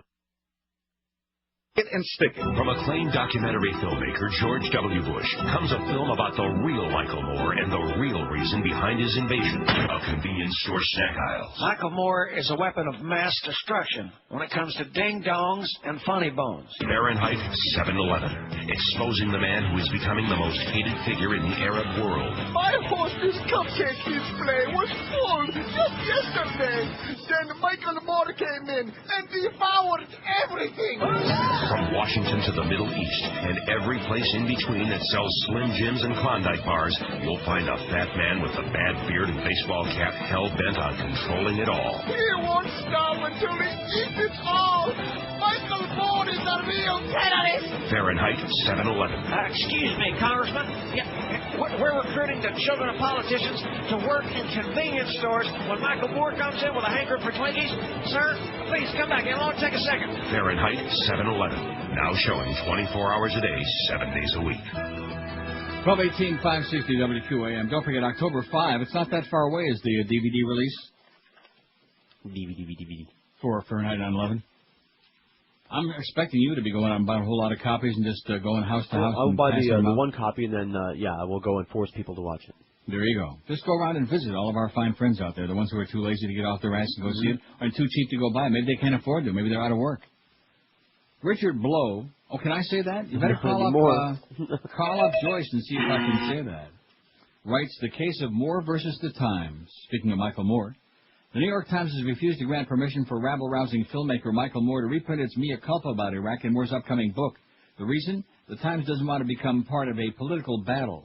It's a little late for that, says media analyst Richard Blow. Michael Moore is a genius at self-promotion, and so one has to be skeptical reading about Moore running into roadblocks while trying to speak truth to power. Before the release of Fahrenheit 9/11, for example, he complained that he was asked never to appear on television. I doubt he still makes that complaint. Still, the latest such fracas involving Moore in the New York Times shows that sometimes his complaining is warranted. Michael Moore makes the mainstream media deeply uncomfortable, and in its defensive response, that media shows its conservative and corporate soul. The incident occurred because Moore is putting together a book of documents, newspaper clippings, and cartoons called the Official Fahrenheit 9/11 Reader. So the filmmaker asked the Times for permission to reprint the Times in Iraq, the paper's critique of its reportage in the months before the start of the Iraq War. In that article, the Times admitted that its reporting was, well, not very good, especially as it buttressed White House claims that Saddam Hussein had weapons of mass destruction. Other news organizations, such as the Washington Post and Wall Street Journal, had given Moore permission to reprint items, but Times managing editor Bill Keller turned Moore down. Our note, the Times in Iraq, was not intended to become part of a political battle, the Times spokeswoman said, to which one can only say, heaven forbid that a newspaper's reporting should become part of a political battle. The Times ombudsman, Dan Ockrent, got even more explicit in an interview with editor and publisher magazine. The paper has the right not to be used for purposes other than what it's intended to write for their readers, Ockrent said. He added that he was insulted that Moore didn't ask him to reprint anything he'd written. I would want to be able to say no to him, Ockrent said. I don't like to be used for people's political purposes. Before examining that rather mean-spirited logic, it's worth admitting that news organizations can be persnickety about letting for-profit organizations reprint their articles or use their footage. The reasons are so much journalistic as commercial. The Times, for example, has its own book publishing division, which probably wouldn't appreciate letting a rival include a Times article. But more than that, the Times wants to control its reputation, its status as the paper of record. Letting Michael Moore reprint a Times piece, especially one that the paper's editors would just as soon forget, doesn't help the brand. But the Times flacks don't say that. They argue that they didn't want to get dragged into a political fight, and that argument isn't enough to justify withholding material from a work of history. A newspaper which wouldn't hesitate to reprint newsmaking documents in its own for-profit pages should know better. Moreover, basing your decision on the politics of the solicitor is a slippery slope. Will the Times now start examining the politics of college professors who want to use its material? Will it tell MIT's Noam Chomsky or Princeton's Peter Singer, both foes of President Bush, that they can't include New York Times articles in their course packets? Probably not. The truth is, it's just Michael Moore and his particular brand of agitprop that the Times doesn't trust. As Dan Uckren said, he'd love the chance to diss Moore. That kind of thinking isn't the mark of a great newspaper, but an elitist one. Knocking the New York Times, well-deserved. You'll love this. This is great. Okay. Britain's ambassador to Italy has called President Bush the best recruiting sergeant for Al-Qaeda, Italian media reported yesterday. The comment made at a closed-door conference at the weekend was denounced by one leading Italian newspaper editor who issued an open letter snubbing the veteran ambassador, Sir Ivor Roberts. Sir Ivor. Roberts was quoted as telling an annual Anglo-Italian gathering in Tuscany, if anyone is ready to celebrate the eventual re-election of Bush, it's Al-Qaeda. Corriere della Sera newspaper said Roberts also told a meeting of British and Italian policymakers Bush is Al-Qaeda's best recruiting sergeant. Don't you love the way I say that? Corriere della Sera. Very nice. Evening News. The Evening Courier. The British Embassy in Rome declined to comment about the remarks, saying the Tuscan conference had been covered by the so-called Chatham House rules, which means that anything said by delegates should stay off the record. Giuliano Ferrara, outspoken editor of the conservative Il Foglio broadsheet, wrote an open letter saying he would boycott a previously scheduled dinner with the ambassador yesterday. The dinner, unfortunately, would be a complete waste of time and a grotesque hypocrisy, he said. Ferrara added that he would prefer to have supper with French ambassador of Italy, who loyally represents in Rome Mr. Jacques Chirac. Ferrara is a fervent supporter of the U.S.-led war in Iraq. Roberts was British ambassador to Yugoslavia in the mid-1990s, helping negotiations between the international community and Yugoslav authorities. He then served as British ambassador to Ireland before his Italian posting, in which he said that Al-Qaeda is praying they're going to celebrate if Bush gets another 4 years. How do you like that? Art story. They even more don't want to answer questions about what's going on in Iraq, what's going on in the economy. I think it's time for them to step up and stop posing questions and start answering them, because that's what the public wants. Yeah, how about the same old pattern? There's Wolf Blitzkrieg, of course, goose stepping. I bet he's got those hip boots on up to his damn pupik, you know what? Yeah. When I look at him, don't you think Nazi Bund? I mean, don't you think SS immediately when you look at Wolf underwear, Blitzkrieg? no doubt. Yeah, he's wearing the SS underwear. And probably got one of them belt buckles on, too. God is mit uns. Fine. There's that wimpy Jeff Greenfield. Man, CNN is certainly not News Network, man. I'll tell you, when a history of mankind is written, if anybody's around to write it, CNN will go down as one of the most cowardly, one of the most wimpy, one of the most pathetic pieces of crap, you know? And why everybody's complaining about CBS now all of a sudden? Fox News puts on nothing but 24 hours of fascism, 24/7, 365 days a year, an extra day on leap year. And that's okay. But CBS, and Dan Rather hates the Bushes like poison, and everybody knows that. And CBS tries to bring it from a different viewpoint, in other words, the truth. Oh, no, and look at this, they did this, and they even got Janet Jackson flipping her boobie on there. Maybe that's why the FCC got so hysterical about all that. And then use that as a convenient excuse to, clamp down on us so we can't do squat on these shows. Not only thanks to them, but thanks to Joyce over there in Naples, who doesn't know her ass from your elbow. You know what my elbow looks like? New Jersey, Kerry 47, Bush 47. Registered voters, Kerry 47, Bush 43, the brand new Quinnipiac pool. Kerry ought to be in New Jersey, ought to be ahead by 10, 12 points. Although I think that little faggery that went on there, I think that may have a little backlash for a little while. 567-0560, pound 560 on the Verizon and Singular wireless lines. Want to get at least 2,000-3,000 of your great calls on between now and 2 when the Mad Dog will be along. WQAM, hello. Not there. WQAM, hello. Neil, did Dan steal Lee yet? WQAM, hello. Neil. Yes, sir. Hey, how you doing this afternoon? I'm doing good this afternoon. How are you doing this afternoon? I'm doing all right. Listen, I'm a long-time fan. I've been listening to you forever. I haven't caught your shows much in the last couple of days because I've been working inside a building where I don't get reception. What's going on with Hank? Has anything new come up on that? Absolutely not. The only thing new I can tell you is I got the schedule for the rest of the week, and his name does not appear on my schedule through Friday. So, I think his contract with the QM expires October 1, and at that point something's going to have to hit the fan. Ooh. All right. Well, I just thought I'd get some information. I guess you have none. All right, man. I wish I did. Thank you, sir. Okay, pal. Have a great day. Pretty sad, isn't it? Yeah, well. People call us about what's going on there, and of course we usually are the great source of information, a fountain of info about what's happening in the business, on the station, cheap channel, all of this stuff. We know nothing, and because the name of the game at QM is lying. You're listening to Neil Rogers exclusively on 560 QAM. Neil Rogers. The Hammer Where the hell's the hammer already, for Christ's sake? They sold this radio station. Now the future is in doubt.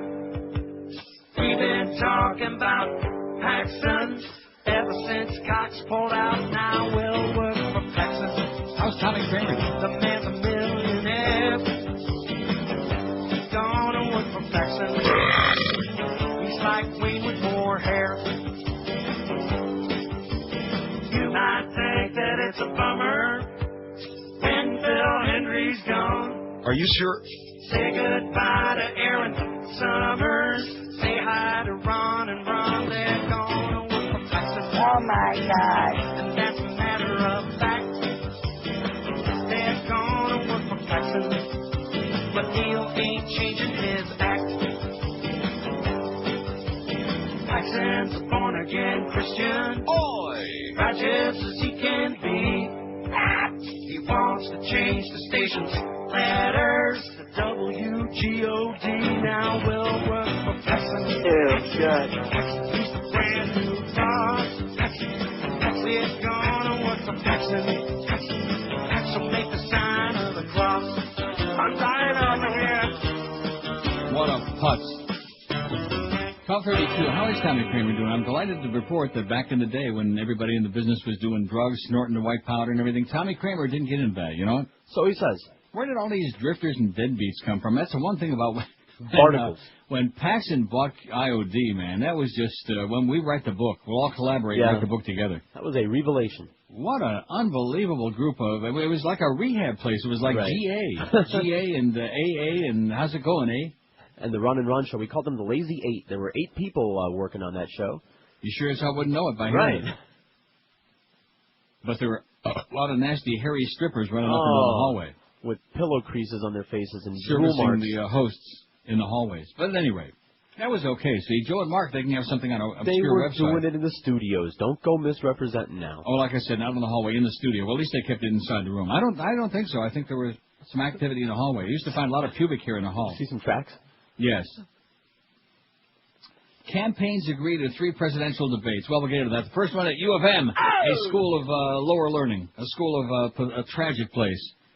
I hope that those guys can find the campus when they come to town, because I sure as hell can't. I could find Mark Light Stadium when I was doing those ball games, and I'd look around like, where's the campus? Are those dorms over there? I mean, like, where do kids, like, go to class? Are there, like, classrooms, huh? You know where Swenson's Ice Cream Parlor is? Right. There it is. That's the campus. Oh, and I heard it was right by that, what's that pizza joint? Yeah, there's a pizza joint. That's it, right there. Was that the campus? That's the lecture hall. All right. Anyway, do you support the ballot initiative that would allow slot machines at Dade and Broward pari-mutuels? That's our poll question. It'll be on that's Prop 4 on the November 2 ballot. And everybody out there vote yes several times on that, okay? Vote for Kerry and then vote yes on this one, because it's going to bring in a lot of money. It'll be another reason for people to go to come to town. Make it more like living and breathing, which God only knows we need. Plus, really increase the quality of horse racing. That's the most important thing for the thoroughbred and harness racing. Increase the purses, increase the quality of the races dramatically. But most important for education. Anyway, yes, 237, 44.5% say yes. We need the money for education. Another 33.5%, 179 say yes, it'd be good for tourism. So you add those two together in our fine audience, you've got 78.1%. How do you like that? Mm-hmm. If the whole state were just like our audience, it would be like a place worth living. But unfortunately, it's not. I have no clue, 50. That's our crowd. No, we have enough gambling already, 46. And no, gambling is evil. It's evil. 20. 3.7%. 532. Only the evildoers do that. 5670560. Let's get at least 20,000 calls in between now and 2. What do you say? Okay. You notice that, how did we get into that thing about Jeffersons and the Zayers? You were asking about the mergers, no more... about Verdun's and Macy's. And it just goes to show you, it's really very sad. And all of a sudden we get a flurry of call there about best story, this one and that one. That's the limit. That is the limit of the ability. 95% of the people that call talk shows in South Florida, and probably 90% around the rest of the country, that ain't nothing to write home about either, but it's pathetic. It's a big part of what makes Florida what it is and has been for many, many years. About 30, man. Don't forget that QAM van, baby. It's a Tintec Plus. We still haven't heard the last of that. They must still have some tickets, you think? They must. They're on the northwest corner of Crowell Way and 137th Ave in Miami. Stop by to pick up a pair of tickets to the FIU home opener this Saturday night free, or a free pair of tickets to tonight's Marlins game at the Pro. Now, see, the Marlins only split the doubleheader yesterday with the Cubs. They really needed a sweep yesterday badly to really be in serious contention for the wild card. They're still 4.5 behind the Giants. And they got 3 other teams ahead of them as well, or a total of 3 teams, right? Or 4. They got Giants, Chicago, Houston, San Diego. Is San Diego still ahead? I think they are, yes. too. So they got 4 other teams, not only with only like 12, 13 games to go. So it's really tough. We'll see if people actually show up tonight, and they're certainly not having a great time giving those tickets away out there today. Because I noticed on weekdays, I know we had the hurricane, all these other distractions, but even in the last few days, when there wasn't bad weather, when there wasn't any other excuse, there were some games when they had like, I think 12,000 one game, 17,000 other. What's that? What up with that? That's typical. Crap is what that is. What were they giving away yesterday? Anything? Floppy hats? No. Are you serious? No. Yeah. No, come on. Oh, yeah. They actually gave... Well, yesterday the only reason people were there, because there were more Cub fans than there were Marlin fans. Do you know how depressed you have me now? Do you know how delighted I am that I'm not there? You can't even begin. In your wildest dreams, you can't begin to imagine. The 8 days that I spent there, and of course the Hurricane Francis didn't help. That added to the ambiance, the death knell of being like a shut-in. But it won't happen again soon. WQAM, hello. WQAM, hello. Okay, we're smoking, baby. WQAM, hello. Okay, let's go for 4. QAM, hello. Anything else, Robin? WQAM, hello. Yes. Yes, sir. QAM? This is us. Hey, Neil. Yes. Is this money that they're going to use, that they get from gambling, yeah. Are they going to actually add to what they're giving for education, or are they going to do what they did with the lotto? No, absolutely not. Add to. This is over and above. Oh, that's a beautiful thing. Go gamble. Okay. Let's go to the casino. What do you say? Let's plunge our guts out. Let's go have a good time, which I realize is not very popular in South Florida. Many of the old farts frown on anybody having a good time. Plenty of old farts at the slots at Woodbine, by the way. Old farts, young farts, in between farts. Every now and then you smell one. Maybe that's just those Curry people. I'm not talking about our good friend Kid Curry. What is it about those people from India, man? Wow. I think it's in there. It's a dietary thing, isn't it? We've had that discussion. I know. We've been through this many, many times. I'm trying to be generous. I just feel a little of both. think it's a lack of soap. WQAM, hello. Hey, what's up, you guys? How you doing, Pally? Good. I'm glad to hear you're still on the air.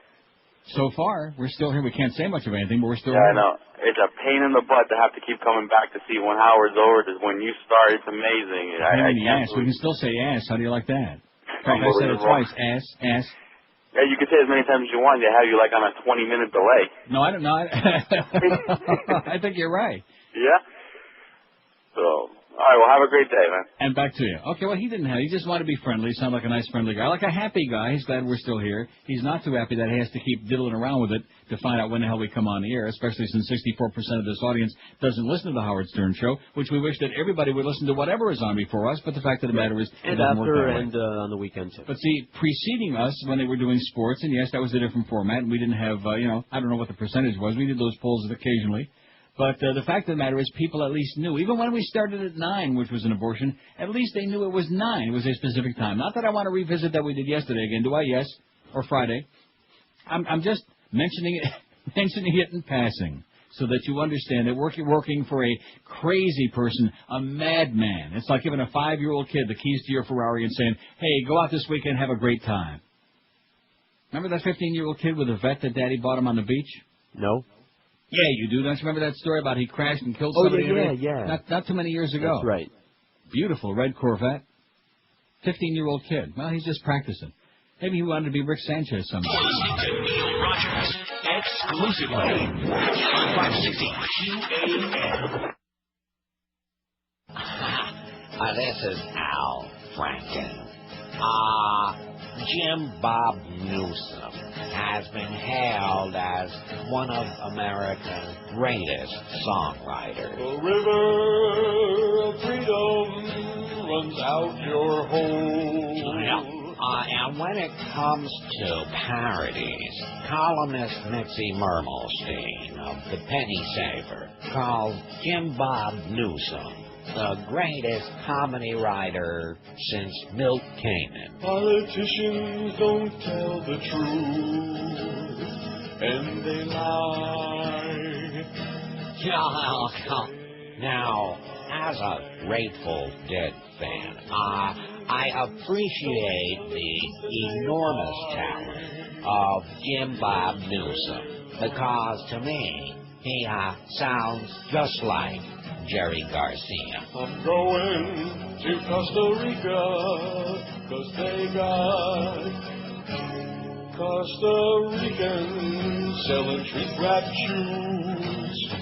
Now, no one else is as good as Jim Bob Newsom. Get your Jim Bob Newsom CD now at IMadeThisInMyToilet.com. Now. Okay, thanks, Al. 12:46, man, he is scintillating, you know, and you wonder why Bush is going to win again? He's not. Stop that. I'm going to tell Michael Moore. Oh, that's Moore right. I'm going to take that Michael Moore advice. I'm going to, be an optimist, right. And the glass is two-thirds full. And Kerry is a live wire, and he was on Regis and Kathy Lee. What's her name? Regis and Kelly Ripa. And he was on Letterman last night, and he's going to kick some ass, baby. Right? Right. I sure wish I believed that. But nevertheless. 5670560. Speaking of that, campaigns agree to 3 presidential debates. Vice presidential candidates have one scheduled meeting. I think that John Edwards, being the trial lawyer that he is, I think he's going to slice up Cheney and kick his ass. You think I'm wrong? No, I don't. Cheney's pretty glib, for a guy with a bad ticker. In fact, wouldn't it be something if Cheney were right in the middle of the debate, if his pacemaker gave out? That would be great. He can speak, but let's see how he does on the fly. Yeah, let's see when John Edwards is on his fly. President Bush and John Kerry will meet for the first of 3 presidential debates next week. Both campaigns announced yesterday. Next week. Boy, this is coming up on us so fast. In fact, it's a good thing we're taking this poll today about that ballot initiative on the slots of the pari-mutuels, because I don't think most people even know what the hell it's all about or were aware of it, right? Hey, wait a minute. Yes? The van's gone. So they gave away all the tickets? Yeah. Well, that's because I was bitching people out for not taking advantage of those great free tickets for the FIU home opener this Saturday night and for the tickets to the Marlins game at the Pro tonight against the Phillies, which is all now gone. Van's gone. Probably should have pumped it a little harder earlier, but no comment. 2 additional debates will follow within 2 weeks. There will be a debate between the candidates for VP, like I just said only moments ago. The debates will provide an opportunity for President Bush and Senator John Kerry to have a serious discussion about the important issues to be decided in this election. A joint statement from both campaigns said, both President Bush and Senator Kerry are pleased with today's announcement and look forward to the debates. I say let them duke it out. All right. Okay? I think Kerry can show us his war scars. He can show us where he did bleed a little bit. And, of course, Bush can run. The first debate is September 30th. What's the date today? The 21st? That sounds like a week from Thursday. Am I right? Okay. September. About 30, man. At the University of Miami, Coral Gables, Florida. It says here if we can find the campus. What is that pizza thing? It's not Pizza Hut. It's Pizza... What was it, Miguel? No, it's Little Caesars. Little Caesars. No. I remember the bird schlepping me in there one time. Oh, this is the best pizza anywhere. The Big Cheese? It was Little Caesars then. Maybe now it's the... Well, you were... What is it? Is somebody goosing you or something? Every time he comes on today, he's like... Miguel said it's the Big Cheese. It's a hot mic today. Somebody might have tampered with it. I see. Well, they're in Tampa? Well, no wonder. The Big Cheese may be... So, in other words, Little Caesars is gone. It's right across from the Metro Rail there, the Metro Rail. Right. Is that what it is now? Well, anyway, it used to be Little Caesars, if you'll let me just finish my story before coming up with a whole bunch. Let's talk about pizza joints, huh? Or just joints. Anyway, that was the saltiest, the nastiest tasting crap. Little Caesars. I sure hope the Big Cheese... Well, there's no connection between the two, so I'm sure they wouldn't be offended. Plus, they don't advertise on WQAM the Big Cheese, do they? No. They're not on that list, are they? No, they're not. They're not on the list. And, of course, if they did advertise and it turned out to be Gary Sarner's account, I really would rip him an ass. Anyway, the debate in the Gables on next Thursday. Don't you hate people that say on next Thursday or on next... Why do they say that? It'll be moderated by PBS's Jim Lehrer, who's as boring. Oh, man, he is terminal. In fact, take some notos. Another one. Oh, wait till you hear who's moderating the 3 debates. ABC's Charles Gibson. Holy man, he makes Jim Lehrer look like a Mexican jumping bean. He'll moderate the second one, and CBS's Bob Schieffer, who just turned 117, will moderate the third if he lives that long. Under the agreement, the first debate will focus on foreign policy. I think Dan Rather ought to moderate. Oh, God. I'll tell you one thing. That'd get a 95 share. Can you see that? No. And Dan starts snarling, and getting all emotional and curling his lip as Bush started, giving him dirty looks and stuff and getting all worked up, and getting up out of his chair, just go right up on there and just taking a swing, Presidente. The Secret Service come racing in there. Can you see that? Yeah. Be better than the WWWWFF. Under the agreement, the first debate will focus on foreign policy and homeland security, while the final one will deal with economic and domestic policy. The second debate is to be held as a town hall meeting with questions posed by an equal number of soft supporters of each candidate chosen by the Gallup organization. Soft supporters. Duff Lindsay's going to be there to find out which ones are soft and which ones are not so soft. That debate shall not be limited by topic and shall include an equal number of questions related to foreign policy and homeland security on the one hand and economic and domestic policy on the other hand, the agreement says. The two candidates will be seated in stools for that debate. Oh, God, have I got some great lines for that. Yeah, just let them go. They'll be seated in stools for that debate, but for the other two debates, they'll be standing behind podiums. Boy, if there's nothing I'd love to see, it's George W. Bush sitting in stools. Each debate will begin at 9 p.m. Will run for 90 minutes with at least 16 questions. In each debate, according to the agreement, the candidates may not ask each other direct questions, but may ask rhetorical questions. Now, supposing you actually won that election in 2000 and actually didn't have to fix it in Florida. I'm not asking you directly, but just rhetorically speaking. According to sources familiar with the negotiations, the Bush team initially wanted just two debates, skipping the town hall forum in Missouri. Senior Bush and Kerry sources said one of the last things the campaigns were negotiating was how the candidates would get their cues. A senior Kerry source said the Bush campaign was hung up over whether a light or something audible like a buzzer would be used to tell the candidates when their time is up. A Bush official acknowledged that last-minute questions, mostly over the time cue issue, held up the agreement. Maybe when Stern goes on a little bit too long someday. What do you think? Okay. Ultimately, a compromise was reached. Timing lights will flash when there are about 30, man. 30 seconds, 15 seconds, and 5 seconds remaining. An audible cue will then go off to note the end of the time for response, and the moderator will step back in, like Michael Corleone said, step back in. The audible cue shall be clearly audible to both candidates, the debate audiences, and TV viewers, the agreement says. CNN's Candy Crowley was eating the crullers as she helped to write that report for CNN. Did you know that? And anything else you can get her hands on. Krispy Kreme, by the way, will kill you. I mean, I love Krispy Kreme, but I think that one of the reasons that their sales are down and their stock is dropping is that people are realizing that they're highly addictive, far more addictive than gambling or anything else, and that you can't eat only 5, I really cannot only eat 3. If there happens to be like a dozen, if somebody I don't want to see who in my house should go when I'm there and buy a dozen Krispy Kreme donuts, I will eat 3. No matter how many are in the box, I will eat 3. I won't eat more than 3, even though I could, because there's something inside of me that's called self-preservation. Well, then I'll eat the 2 and be very upset.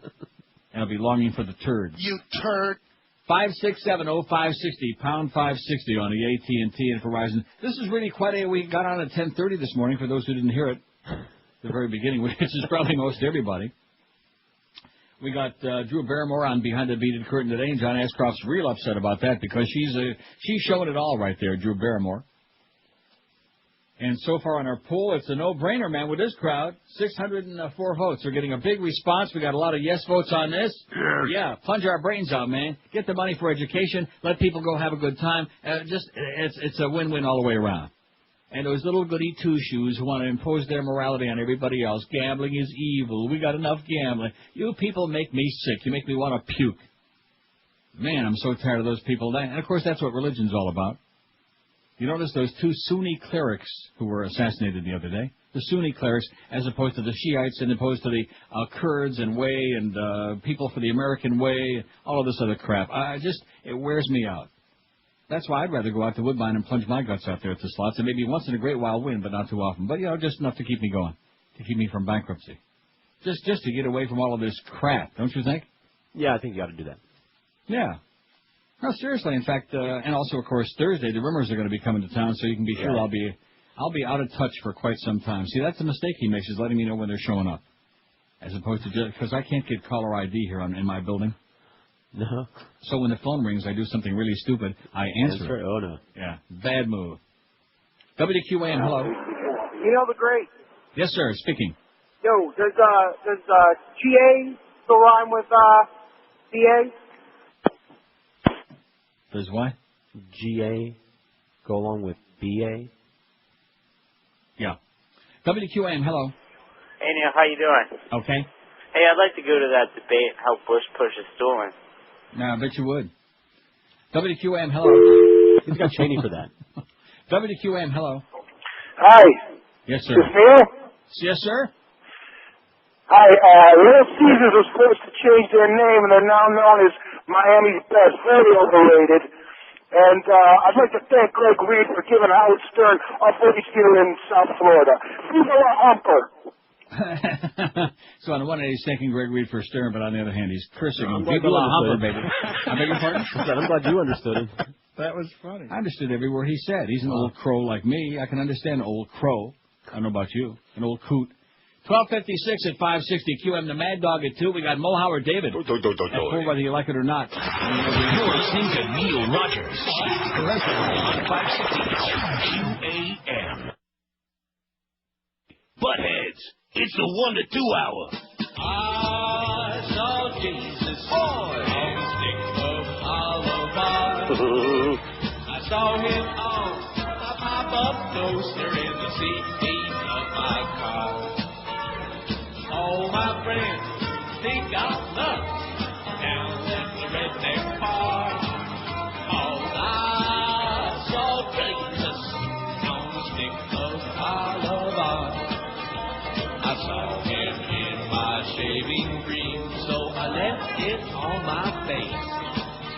When I went to work, I looked like a jerk, and I was fired in the spring. Driving home, I was all alone, thinking someone's playing tricks on me. But in the rearview mirror, I could see Jesus staring back at me. All right. Yes, I saw Jesus on the stick of Oliver. I saw him on my pop-up toaster and the seat in my car. All my friends think I'm nuts down at the redneck bar. Cause I saw Jesus on the stick of Oliver. Yes, I saw Jesus on the stick of Oliver. I saw him on the side of the taco and the hubcap on my car. I saw him in a bowl of spaghetti in the side of the Smucker's jar. Yes, I saw Jesus on the stick of Oliver. Everybody, I saw Jesus on the stick of Oliver. I saw him on my pop-up toaster in the seat of my car. All my friends think I'm nuts down at the redneck bar. Cause I saw Jesus on the stick of Oliver. I'm dying over here. Oh, Lord, there he is again. I wonder if it was that low-carb Halaval, like that rabbi, like your accountant used to bring me at the hockey games. Remember that? Yes, I do. Tasted great, but boy, I'll tell you, it had sorbitol or squirtitol or something like that. Man, it sure kept you busy into the evening and early morning hours. Global warming may spawn more superstorms. Hurricane Ivan, the incredibly powerful storm that killed at least 120 people in the Caribbean and southern U.S., may be a harbinger of the Earth's hotter future, say experts. Not, of course, to leave out the gene which killed 500 people in Haiti. As the world warms, we expect more and more intense tropical hurricanes and cyclones, said James McCarthy, a professor of biological oceanography at Harvard University. See, it all fits in together, you know, the anti-science, the Bible-thumping, super-religious, fundamentalist, don't confuse me with the facts mentality of this crowd. Yeah. And, of course, there is no such thing as global warming. We know that. No, commie, plot. Large parts of the world's oceans are approaching 27 degrees Celsius or warmer during the summer, greatly increasing the odds of major storms, McCarthy told IPS. When water reaches such temperatures, more of it evaporates, priming hurricane or cyclone formation. Once born, a hurricane needs only warm water to build and maintain its strength and intensity. So you people in Florida, if you want to continue voting for the anti-science administration, by all means, we'll throw you an anchor, okay? We'll throw you a rope. Over the last 100 years, the Earth has warmed by about 0.6 of a degree Celsius, according to the 2001 report by the Intergovernmental Panel on Climate Change, an international scientific body that studies the relationship between human activity and global warming. Global warming, I just got through telling you there ain't no such thing. The IPCC report was based on research by more than 2,500 scientists from about 100 countries who determined that emissions of gases such as carbon dioxide act as a blanket that prevents much of the sun's energy from dissipating into space. Much of the extra energy from this greenhouse effect is being absorbed by the oceans. The proof that the oceans are warming is the fact that global sea levels have risen 3.1 centimeters in the past 10 years, according to Kevin Trenberth, head of the Climate Analyzation Section at the National Center for Atmospheric Research in Boulder, Colorado. Water expands when heated. Sea levels are expected to continue rising by as much as 50 centimeters by 2100. I'm not too worried about that because I'll be dead. And so will all of you. Won't they? 2100, not me. Oh. While the warming, well, maybe not Josh. He's going to live to 150. While the warming of the oceans is not uniform, the North Pacific and North Atlantic are a bit cooler. The hurricane-producing Mid-Atlantic and Caribbean oceans have warmed significantly. Global warming is creating conditions that are more favorable for hurricanes to develop and be more severe, said Trenberth, and that should come as no news, no shock, no surprise to you poor bastards in Florida who are like every week have to pee in your pants and go get the plywood and all the other good stuff. Will that result in more Category 4 or 5 storms like Ivan, he was asked? That's the logical conclusion, although it may be somewhat controversial, he said. Yada, yada, yada. As the emissions of greenhouse gases continue to trap more and more of the sun's energy, that energy has to be dissipated, resulting in stronger storms, more intense precipitation, and higher winds, he said. Just mention that in passing. And, of course, how come stem cell research is so little of it? You see, this is what kills me. I've told you for a long time, both parties suck. I mean, the Democrats are weak, they're wimpy, they're lame, they figure out how to grasp defeat from the jaws of victory like Al Gore did 4 years ago. And, of course, the Republican Party is as malignant as possibly could be. Dangerous. That's the difference. You got two really bad political parties, bunch of thieves, bank robbers, etc. But the fact of the matter is that the Democrats are more benign and the Republicans incredibly malignant. Bob Novak, speaking of malignant right-wing lunatics, the one who outed Valerie Plame in his column, writes in the Chicago Sun-Times, inside the Bush administration policy-making apparatus, there's strong feeling that U.S. troops must leave Iraq next year. This determination is not predicated on success in implanting Iraqi democracy and internal stability. Rather, the officials are saying, ready or not, here we go. This is from Bob Novak. Okay. This prospective policy is based on Iraq's national elections in late January, but not predicated on ending the insurgency or reaching a national political settlement. Getting out of Iraq would end the neoconservative dream of building democracy in the Arab world. The U.S. would be content having saved the world from Saddam Hussein's quest for weapons of mass destruction. The reality of hard decisions ahead is obscured by blather on both sides in a presidential campaign. 6 weeks before the election, Bush cannot be expected to admit even the possibility of a quick withdrawal. Senator Kerry's political aides, still languishing in fantastic speculation about European troops to the rescue, do not even ponder a quick exit. But Kerry supporters with foreign policy experience speculate that if elected, their candidate would take the same escape route. So that really would make worthwhile all the lives of the 1,000-plus Americans who died over there, not to mention the thousands and thousands and thousands of Iraqis who have died in this liberation by decapitation and emancipation thing. They all gave their lives for the war on terror. Now, correct me if I'm wrong. Were we having all of these people? I mean, I know there was Daniel Pearl, but before all of this Iraq stuff started, didn't that happen in Pakistan? But when did that happen? The Daniel Pearl decapitation? Like a year or two before the whole Iraqi business. Yeah. In Pakistan. It seems to me that we didn't have an epidemic of these kidnappings and beheadings back then. No, of course, we didn't have all those people over there to be kidnapped. Right, that's exactly correct. Soldiers and Baby, launch a couple missiles toward a place we know. Absolutely. And aim them at a fella whose first name begins with O. There's one thing we all understand. Al-Qaeda won't be finished until we blow up Pakistan. We could chase them round forever with our tanks and all our troops.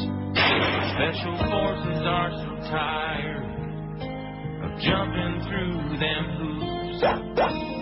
know we need another plan.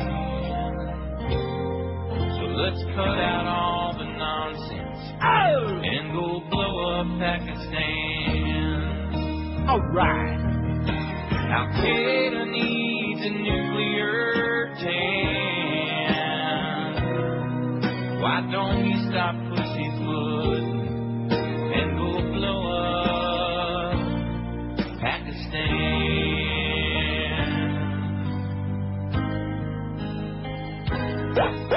Boom, boom.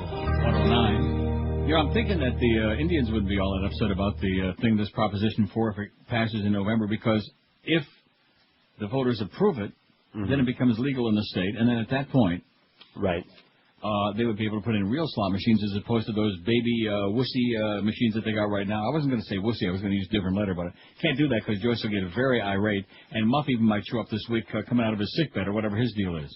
Maybe he's in a big meeting too today, you think? Who else is? Because I don't know, you're telling me that all the doors are closed and everybody's behind closed doors and all kinds of stuff going on. Maybe Scranton is offering like 2 for $1 Tuesday. You think that might be it?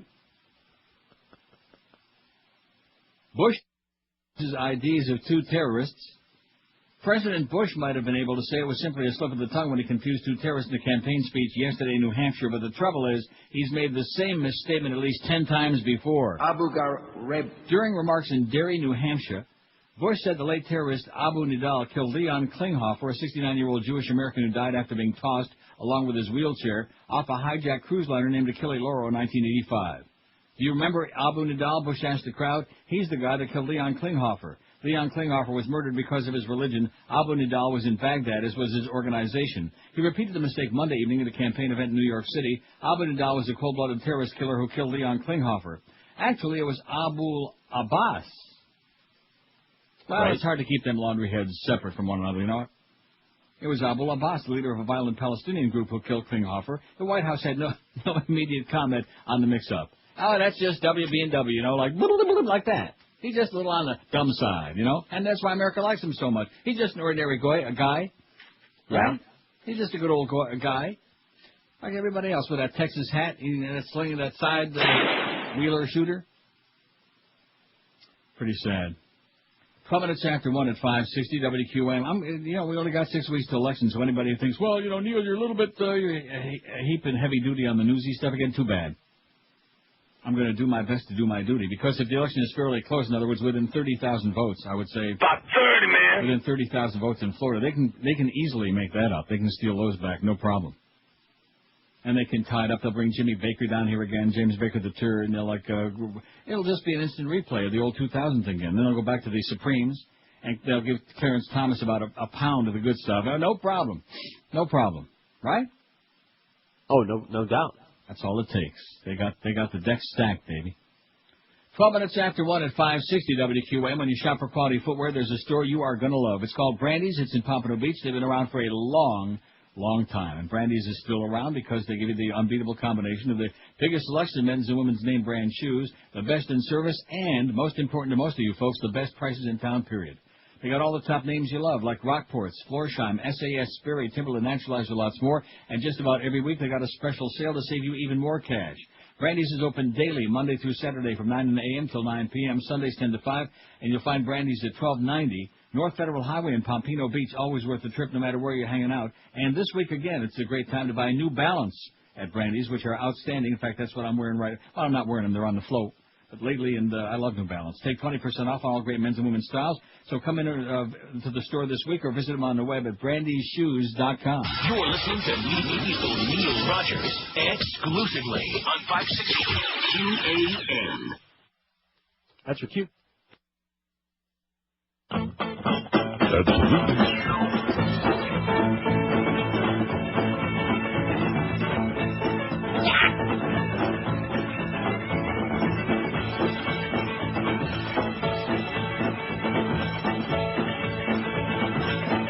Unbelievable. Do you like boots alive? Yeah, I like boots alive. Boots alive, boots alive. I like boots alive. Really like boots alive. I like boots alive. Boots alive, boots alive. I like boots alive. Down in the locker room, just three boys. Beating down the locker room with all that noise. Do you like boots alive? I like boots alive. Boots alive, boots alive. I like boots alive. Do you wear your jacket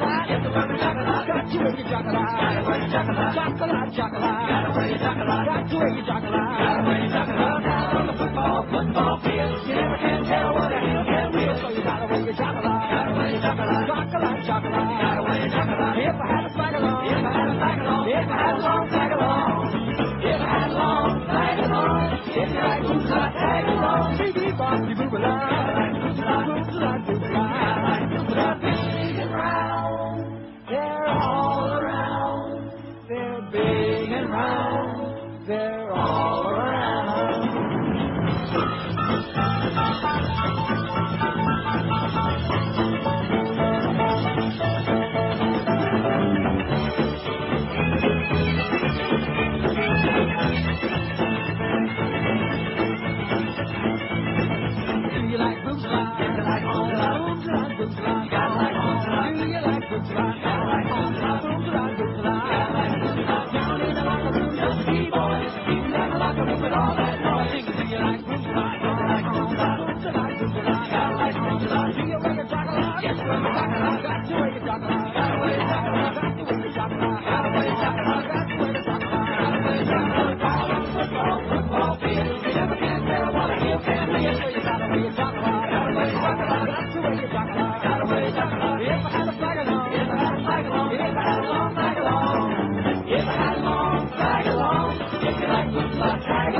Look what we got running the country. 119 at 560 WQAM. 567, we're discussing pizza places that are no longer in business that you really loved years ago. What? Are we having a controversial show discussing pizza joints? And or joints at the pizza parlor? Well, you know, when you get the munchies, it's nothing like being right outside the pizza joint. That's right. Like a Little Caesars. Man, that was so salty and nasty. In fact, all the pizzas tasted like they had anchovies on them, even if they didn't. Ooh, exactly. What is it about people that like anchovies? I had a story. Josh would be very upset, very concerned. Dr. Gupta is warning people about poison. Yeah, they really did. I didn't catch the story, but something about I don't know. Shrimp is bad. Is bad for you. Could be. I don't know. I didn't see it. I don't believe Dr. Gupta anyway. I can't. Once you have a name like that, what credibility can you possibly have? A man slashed 25 children with a kitchen knife yesterday at a grade school in eastern China and held a 9-year-old girl hostage for an hour before police finally captured him. It was the third time in 6 weeks that a knife attack has been reported at a Chinese school or daycare center. The earlier attacks left one child dead, injured a total of 42 people, and caused widespread concern about school safety. In China, no less. It isn't clear whether such violence is increasing or whether communist leaders are letting the state-controlled media report more assaults in schools. So in other words, maybe this goes on like routinely, but they're just finally letting one or two of these out, just to make it look good, like they're telling the true news. In the latest incident in Ying County in Shandong province, the attacker was identified as the father of a girl at the school who had a quarrel with another resident, the Xinhua news agency reported. Zhang Jingyu, 37, when looking for the other resident at the school when he dropped off his own daughter, when he couldn't find the person, began attacking the students. Well, that's always a good idea. If you can't find the person that you're PO'd at, just attack anybody who happens to be handy. Especially little kids, because they can't fight back too good anyway, and they didn't bring their knives to school that day. Pretty sad. Pretty sick world we live in. That's why it's really good to go out and plunge your guts out. Go out to the track. Catch some simulcasting. Plunge your lungs. Go to the Indians. Go to the casino. Do anything. Just get away from all this hysteria, man, from the heat and the mosquitoes and the bowling ball size, the bugs, the roaches, the hurricanes, all of that crap. 5670560. I guess I can throw this away now. Already did the appearance. Well, I always staple that so I have it handy. Because I like to plug those liners so they give the damn tickets away. We can go off of that onto the important things on our agenda, like lunch. WQAM, hello. Hi, I'm calling Neil. Yes, ma'am. I want to talk to him about President Bush being reselected. Reselected? Yes. Yes. Because if he is, think about this. Skull and Bone Society, and his name there was Temporary. So I'm considering that the option exists that he could get assassinated in a so-called... Oh, great. Yeah, that sounds really promising to me. Okay, I hit it, and I'm sure you did, too. Yeah, we all hit it. Huh? Why is it that we hear from very few women, but the ones that do call, man, generally tend to be crazier than a bedbug, like her, like that? Wow. I was about to say that you wanted to say something about Dave and Buster's really good. It's about time to say something good about somebody. Yeah, we had the party for the exchange student over there last night. They were very nice. Gave us one of those rooms with the billiard tables and the big long shuffleboard table, and everybody had a great time. So thank you, Dave and Buster's. You're all nice. Yeah, even though they never served pizza, though, but they were very nice. They served much better things, and we had a lot of it. Right. No, I just mentioned that because, see, the one thing that I wonder, I know we discussed this before, and maybe I'm wrong. Maybe there still are some of those Chicago-style, that real thick, heavy pizza. Maybe they're still around. But there was My Pie. Your what? And Your Pie. No, you remember My Pie, don't you? No. Or is that before your time? Must have been. They were the chain. There were a couple of them. There was one in Kendall. There was one, they were around in Fort Lauderdale. My Pie. The real thick Chicago style, the deep dish. I love that, but sorry. Yeah, well, one piece is more than enough. Of course, in Chicago is where you get the really good stuff. And I don't want to go and rehash the names of those places. Who cares, Well, they do. Well, good. Let them go to Chicago. Let's see. Here's one that says, this year you can see the sign. Last year was not legible because the Marlins had Pudge and his big fat ass covered the whole backside. So this year you can see the sign at the stadium is what they're talking about, whatever that sign really says. It says, we also need a proposition to bring Hank back. I've lost money with my picks. I need his picks. Yeah, that's another thing. We're 2 weeks into the football season. This coming weekend will be week number 3, the third, and no humper to help people lose their money. It says, also, if you listen to Mo Howard and Beano Cook, you can't understand anything they say or who the players are. They go back to the leather helmet days. Oh, yeah, I hear Newt Rockney's lining up for the Dolphins this weekend. Can't be any worse. It says, bring back Hank. Bring back Hank. Bring back the humper is what this faxer said. That was funny. And we're all for it. My prediction is he ain't coming back.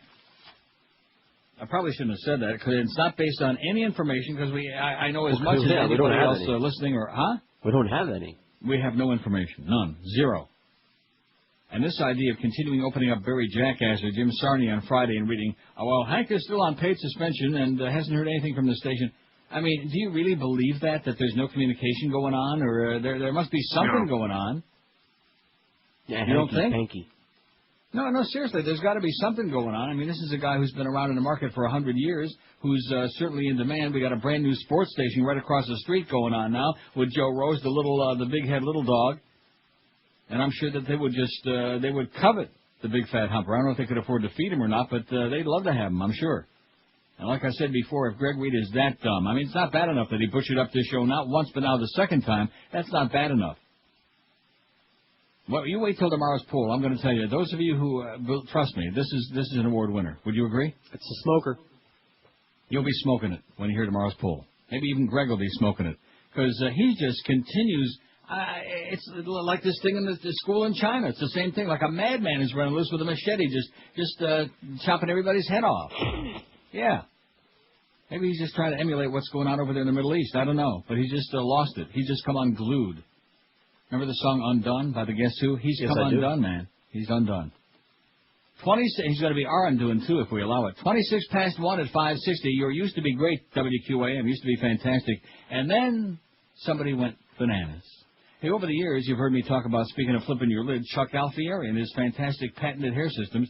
Charlie is the best in the hair business. For over 35 years, Charlie's been providing amazing natural-looking hair systems that are virtually 100% undetectable. And right now, Charlie's introducing the latest development in hair restoration. It's called the new Laser Light Therapy Treatment. Isn't it amazing how that we had that little problem technically in the beginning of the show? I probably shouldn't Don't mention it, Kinksy. No, but it sounded like it was going to start up again, didn't it? Oh, that was it. Anyway, it's called the new Laser Light Therapy Treatment at Chuck Alfieri's. It's used for treating fine and thinning hair. This new treatment, it's FDA certified and restores your hair and scalp back to its healthiest state while increasing hair shaft density and volume. The new Laser Light Therapy and its Cool Light laser device is effective on both men and women, and it's a painless, non-invasive treatment that's complete in just about a half an hour. In other words, about... Absolutely. About 30, man. 30 minutes. Stay out. Butt out, Mo.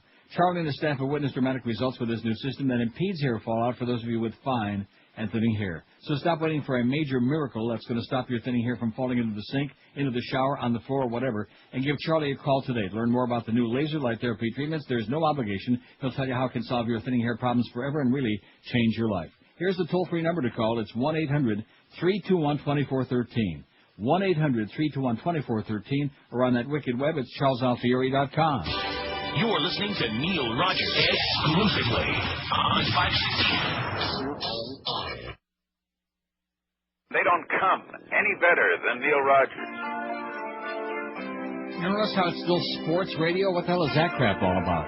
Greg. She's oily, soily, and old. Looks like the Quaker Oats guy. Smells from the body roll mold. Barbara Bush and Marty Feldman eyes full of her ice popped out. It happened when she realized she raised more criminal clouds. Barbara Bush and Marty Feldman eyes. And she's nasty, old and crafty, and she raised more boys and nasty. She's atrocious and takes offerings to anyone who says they want no boys. Walks like she's carrying a bowling ball between her thighs and has Marty Feldman eyes. She's as if nature's fork, as if she's always surprised. She's willow when she talks. Barbara Bush and Marty Feldman eyes. He gave us George Bush and Jeb Bush, not to mention Bill and Robin Bush. Filthy rich and fat, and smells just like the magic sauce on a big hat. Barbara Bush resembles Ernest Borgnine on a bad day with Marty Feldman. Gambling is evil. 3.6% of this audience say in regard to that proposition for the slots at the pari-mutuels in Broward and Dade. 3.6% gambling is evil. Yes, it is. Oh. Bunch of desperate shut-ins, you know, who watch the 700 Club, send all their money off to some faker so we can go get laid on the weekends. 26 people say, I'm going to read from the bottom up, okay, because it's pretty positive. If we had the election just in our audience passed by a landslide. Bottoms up. 719 votes. No, we have enough gambling already, 64. I have no clue, 69. Yes, it would be great for tourism, 224, 31.1%. And, yes, we need the money for education, 336, 46.7%. That's 77.8% who are going to vote on November 2 on this proposition. Okay, you got it? Got it. And we're going to push the hell out of it, okay? We're going to push it until the cows come home. 567, we're talking pizza today, baby. 567-0560, pound 560. There was another one besides my five. Was it you, oh, man. You what? No, it began with the U. What are you going to call me? You, bastard. Oh. No, seriously, what the hell was the name of that? You mama, you something. Well, somebody will know. 567-0560, pound 560 for the Verizon Wireless and Singular Wireless people. WQAM, hello. Neil. Yes, sir. How are you? Pretty good. How are you? Okay, I got some insight as to what's going to happen with the 4 o'clock hour. I've got a couple friends that work for some radio shows locally, some radio stations. So in other words, somebody might know what's going on? Yes, Okay. First of all, Hank probably will not be back on the stadium. On the stadium? In the station. However, they have a new show. It's going to be called Mo and a Cup of Joe. Howard and Boca, baby.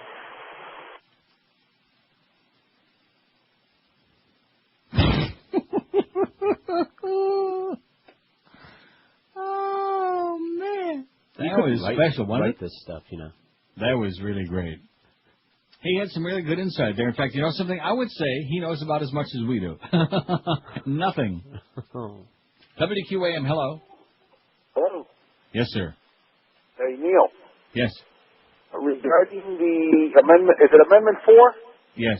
Okay. I think it's going to be it's going to go through because the last couple of times they voted for it. Dade and Broward have voted for it, but the rest of the state hasn't.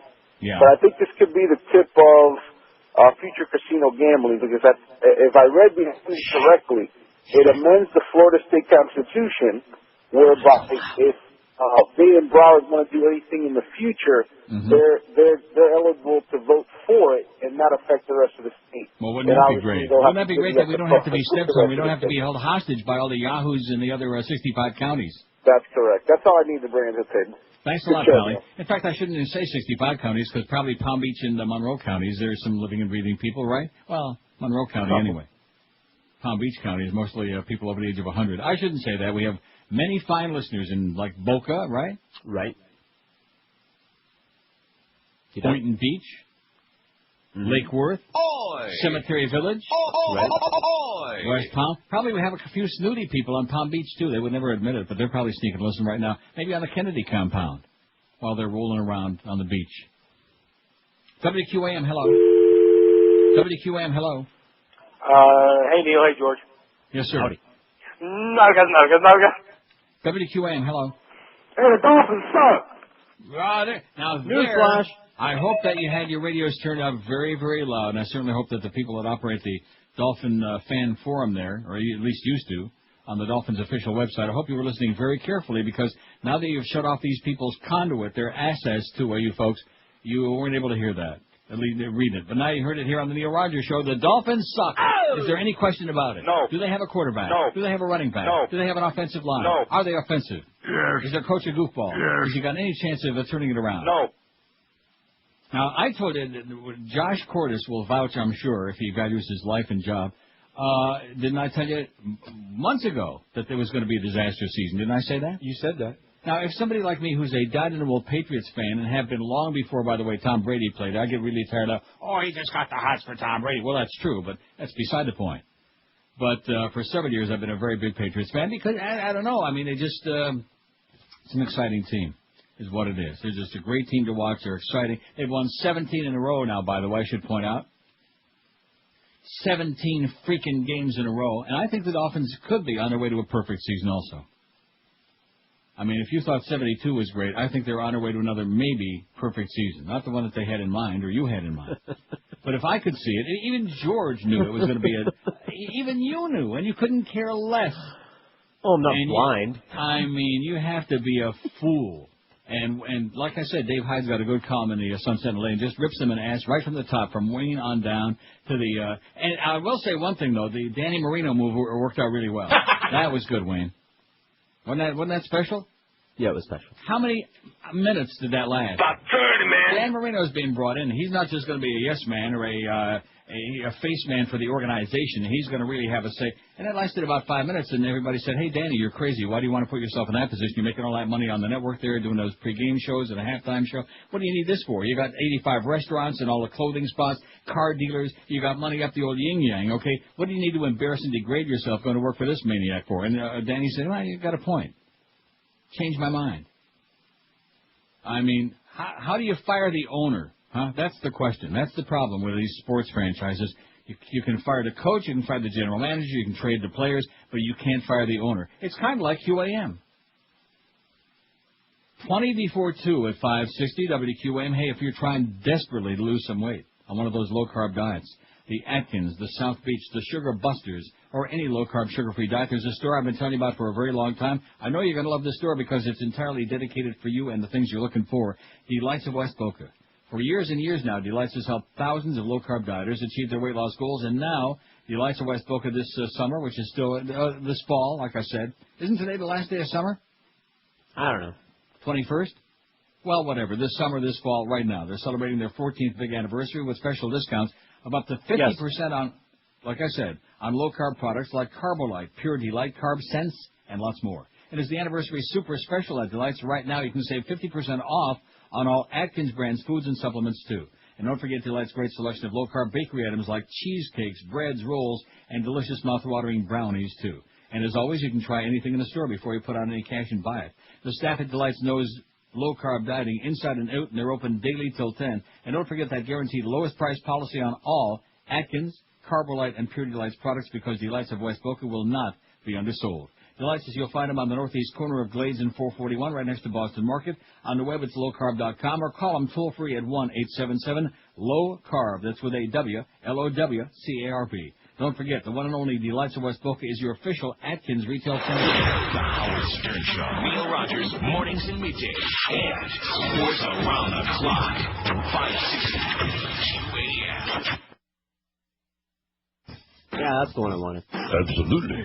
Your vote's automatically calculated by computers that the GOP has manipulated this time. Don't let the fascist neocons screw us again. The brother governor that's running Florida, no doubt's got another plan to get your vote done this time. Don't let the fascist neocons screw us again. Time to let us in, plus the staffers and clean white face and demand that you get it. Let us in, we don't live here. Let us in, clean white preppy men. Men goes triangle, Bush twins, sure look good. And Coulter snuggle my loins with gonorrhea.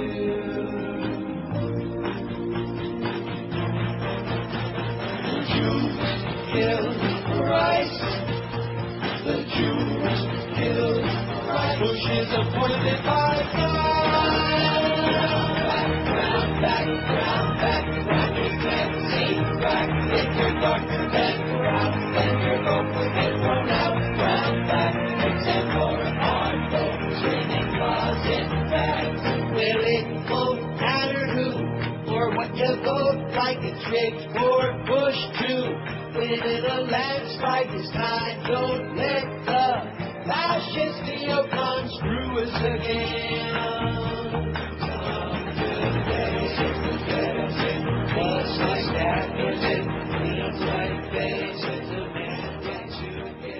I was just auditioning something to see if we could play it, and we can. How do you like that? Wow.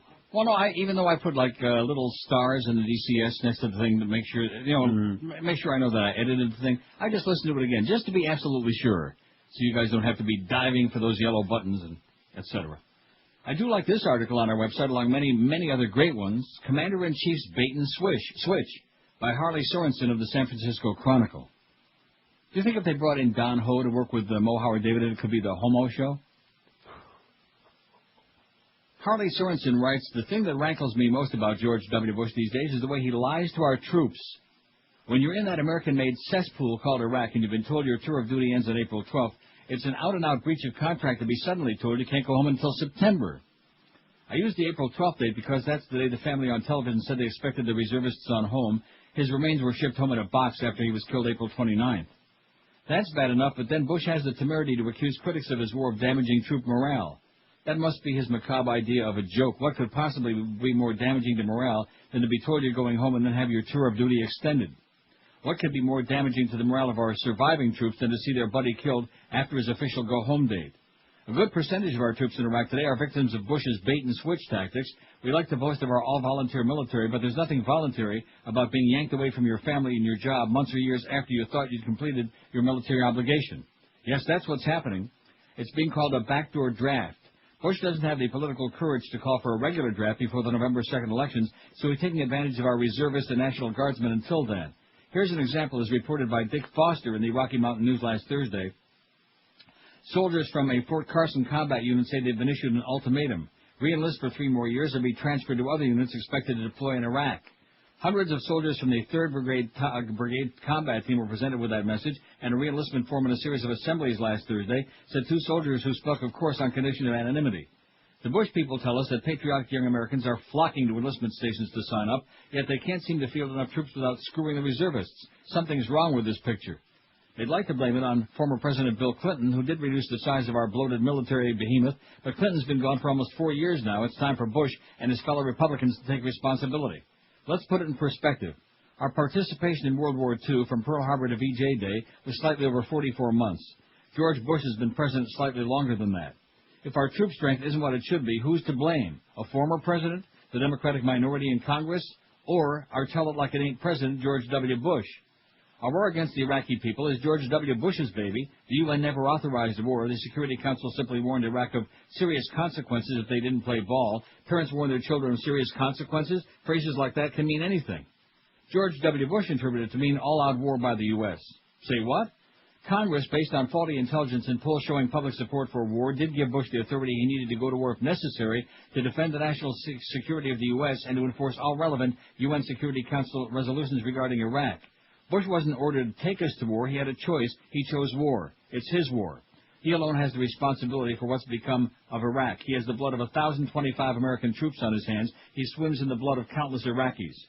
It was his action that ended with the destruction of the Iraqi infrastructure. It was his action that turned scores of blinded with anger anti-American terrorists into armies of terrorists, and yet we're not in control of Iraq. Our troops have been ordered to hunker down to keep as low profile as possible until after the elections. Bush has ordered our troops to try to avoid getting killed between now and November 2nd, not for strategic reasons or humanitarian reasons, but for personal and political gain. We do not control one city in Iraq. In Afghanistan, in what started out as a bona fide war against terrorism, we are, for the most part, hunkered down in the capital city of Kabul. We control part of Kabul. Warlords control the rest of Afghanistan. The heroin poppy trade is bigger than ever. This is what George W. Bush has brought us. At best, a standoff in Afghanistan, a certain defeat in Iraq. Our intelligence people reported in July that the best we can hope for there is a continuation of the chaos that exists now. And yet half of America celebrates George W. Bush as a great leader. He makes decisions, they tell us. Never mind that he makes mostly bad decisions. He's a leader, they say, apparently unaware that the Pied Piper of Hamelin was also a leader. Bottom line, he's one of us, they say, but he isn't, not unless you and I were pampered all our lives and reared to believe we're better than other people. We've dwelled lately on Bush's past. That might be interesting, but the statute of limitations has run out. Let's please dwell on what the man is today. He isn't much. His sins of the past few years greatly outweigh the sins of his youth. The Bush of 2002 is far more important than the Bush of 1972. Can we focus, please?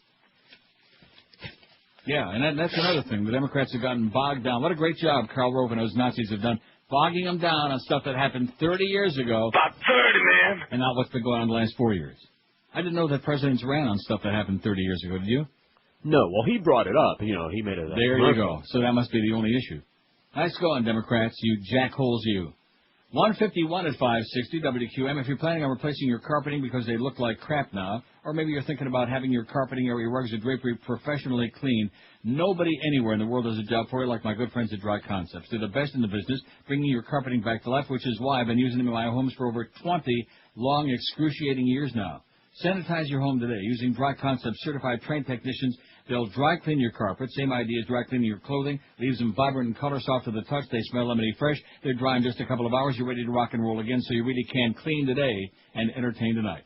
Dry Concepts are the best in the business, setting the standard for everybody else to follow. No rip-offs, no games, no scams, no tack-ons at the end of the job. They give you a written, guaranteed price up front before they start the work. So if you want your carpets and all your other goodies looking just like brand new, call Dry Concepts today. You'd never dream of calling anybody else again. Call them toll-free at 1-800-248-5071. That's 1-800-248-5071, or on the wicked web, it's dryconcepts.com.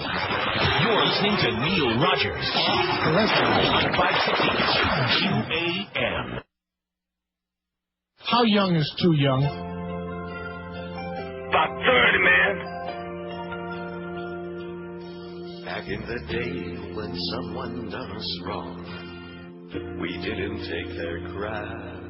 In Pearl Harbor, when the Japs dropped their bombs, we found them back. And now the Saudis, they hit us hard, and on our cars our little flags wave. As that Saudi-loving retard points the bombers the wrong way. And I'm embarrassed to be an American, where they follow Bush like sheep.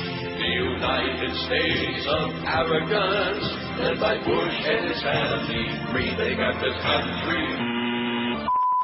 Catholic towards the darkest days in our history. I don't want to be a Pax American in the USA.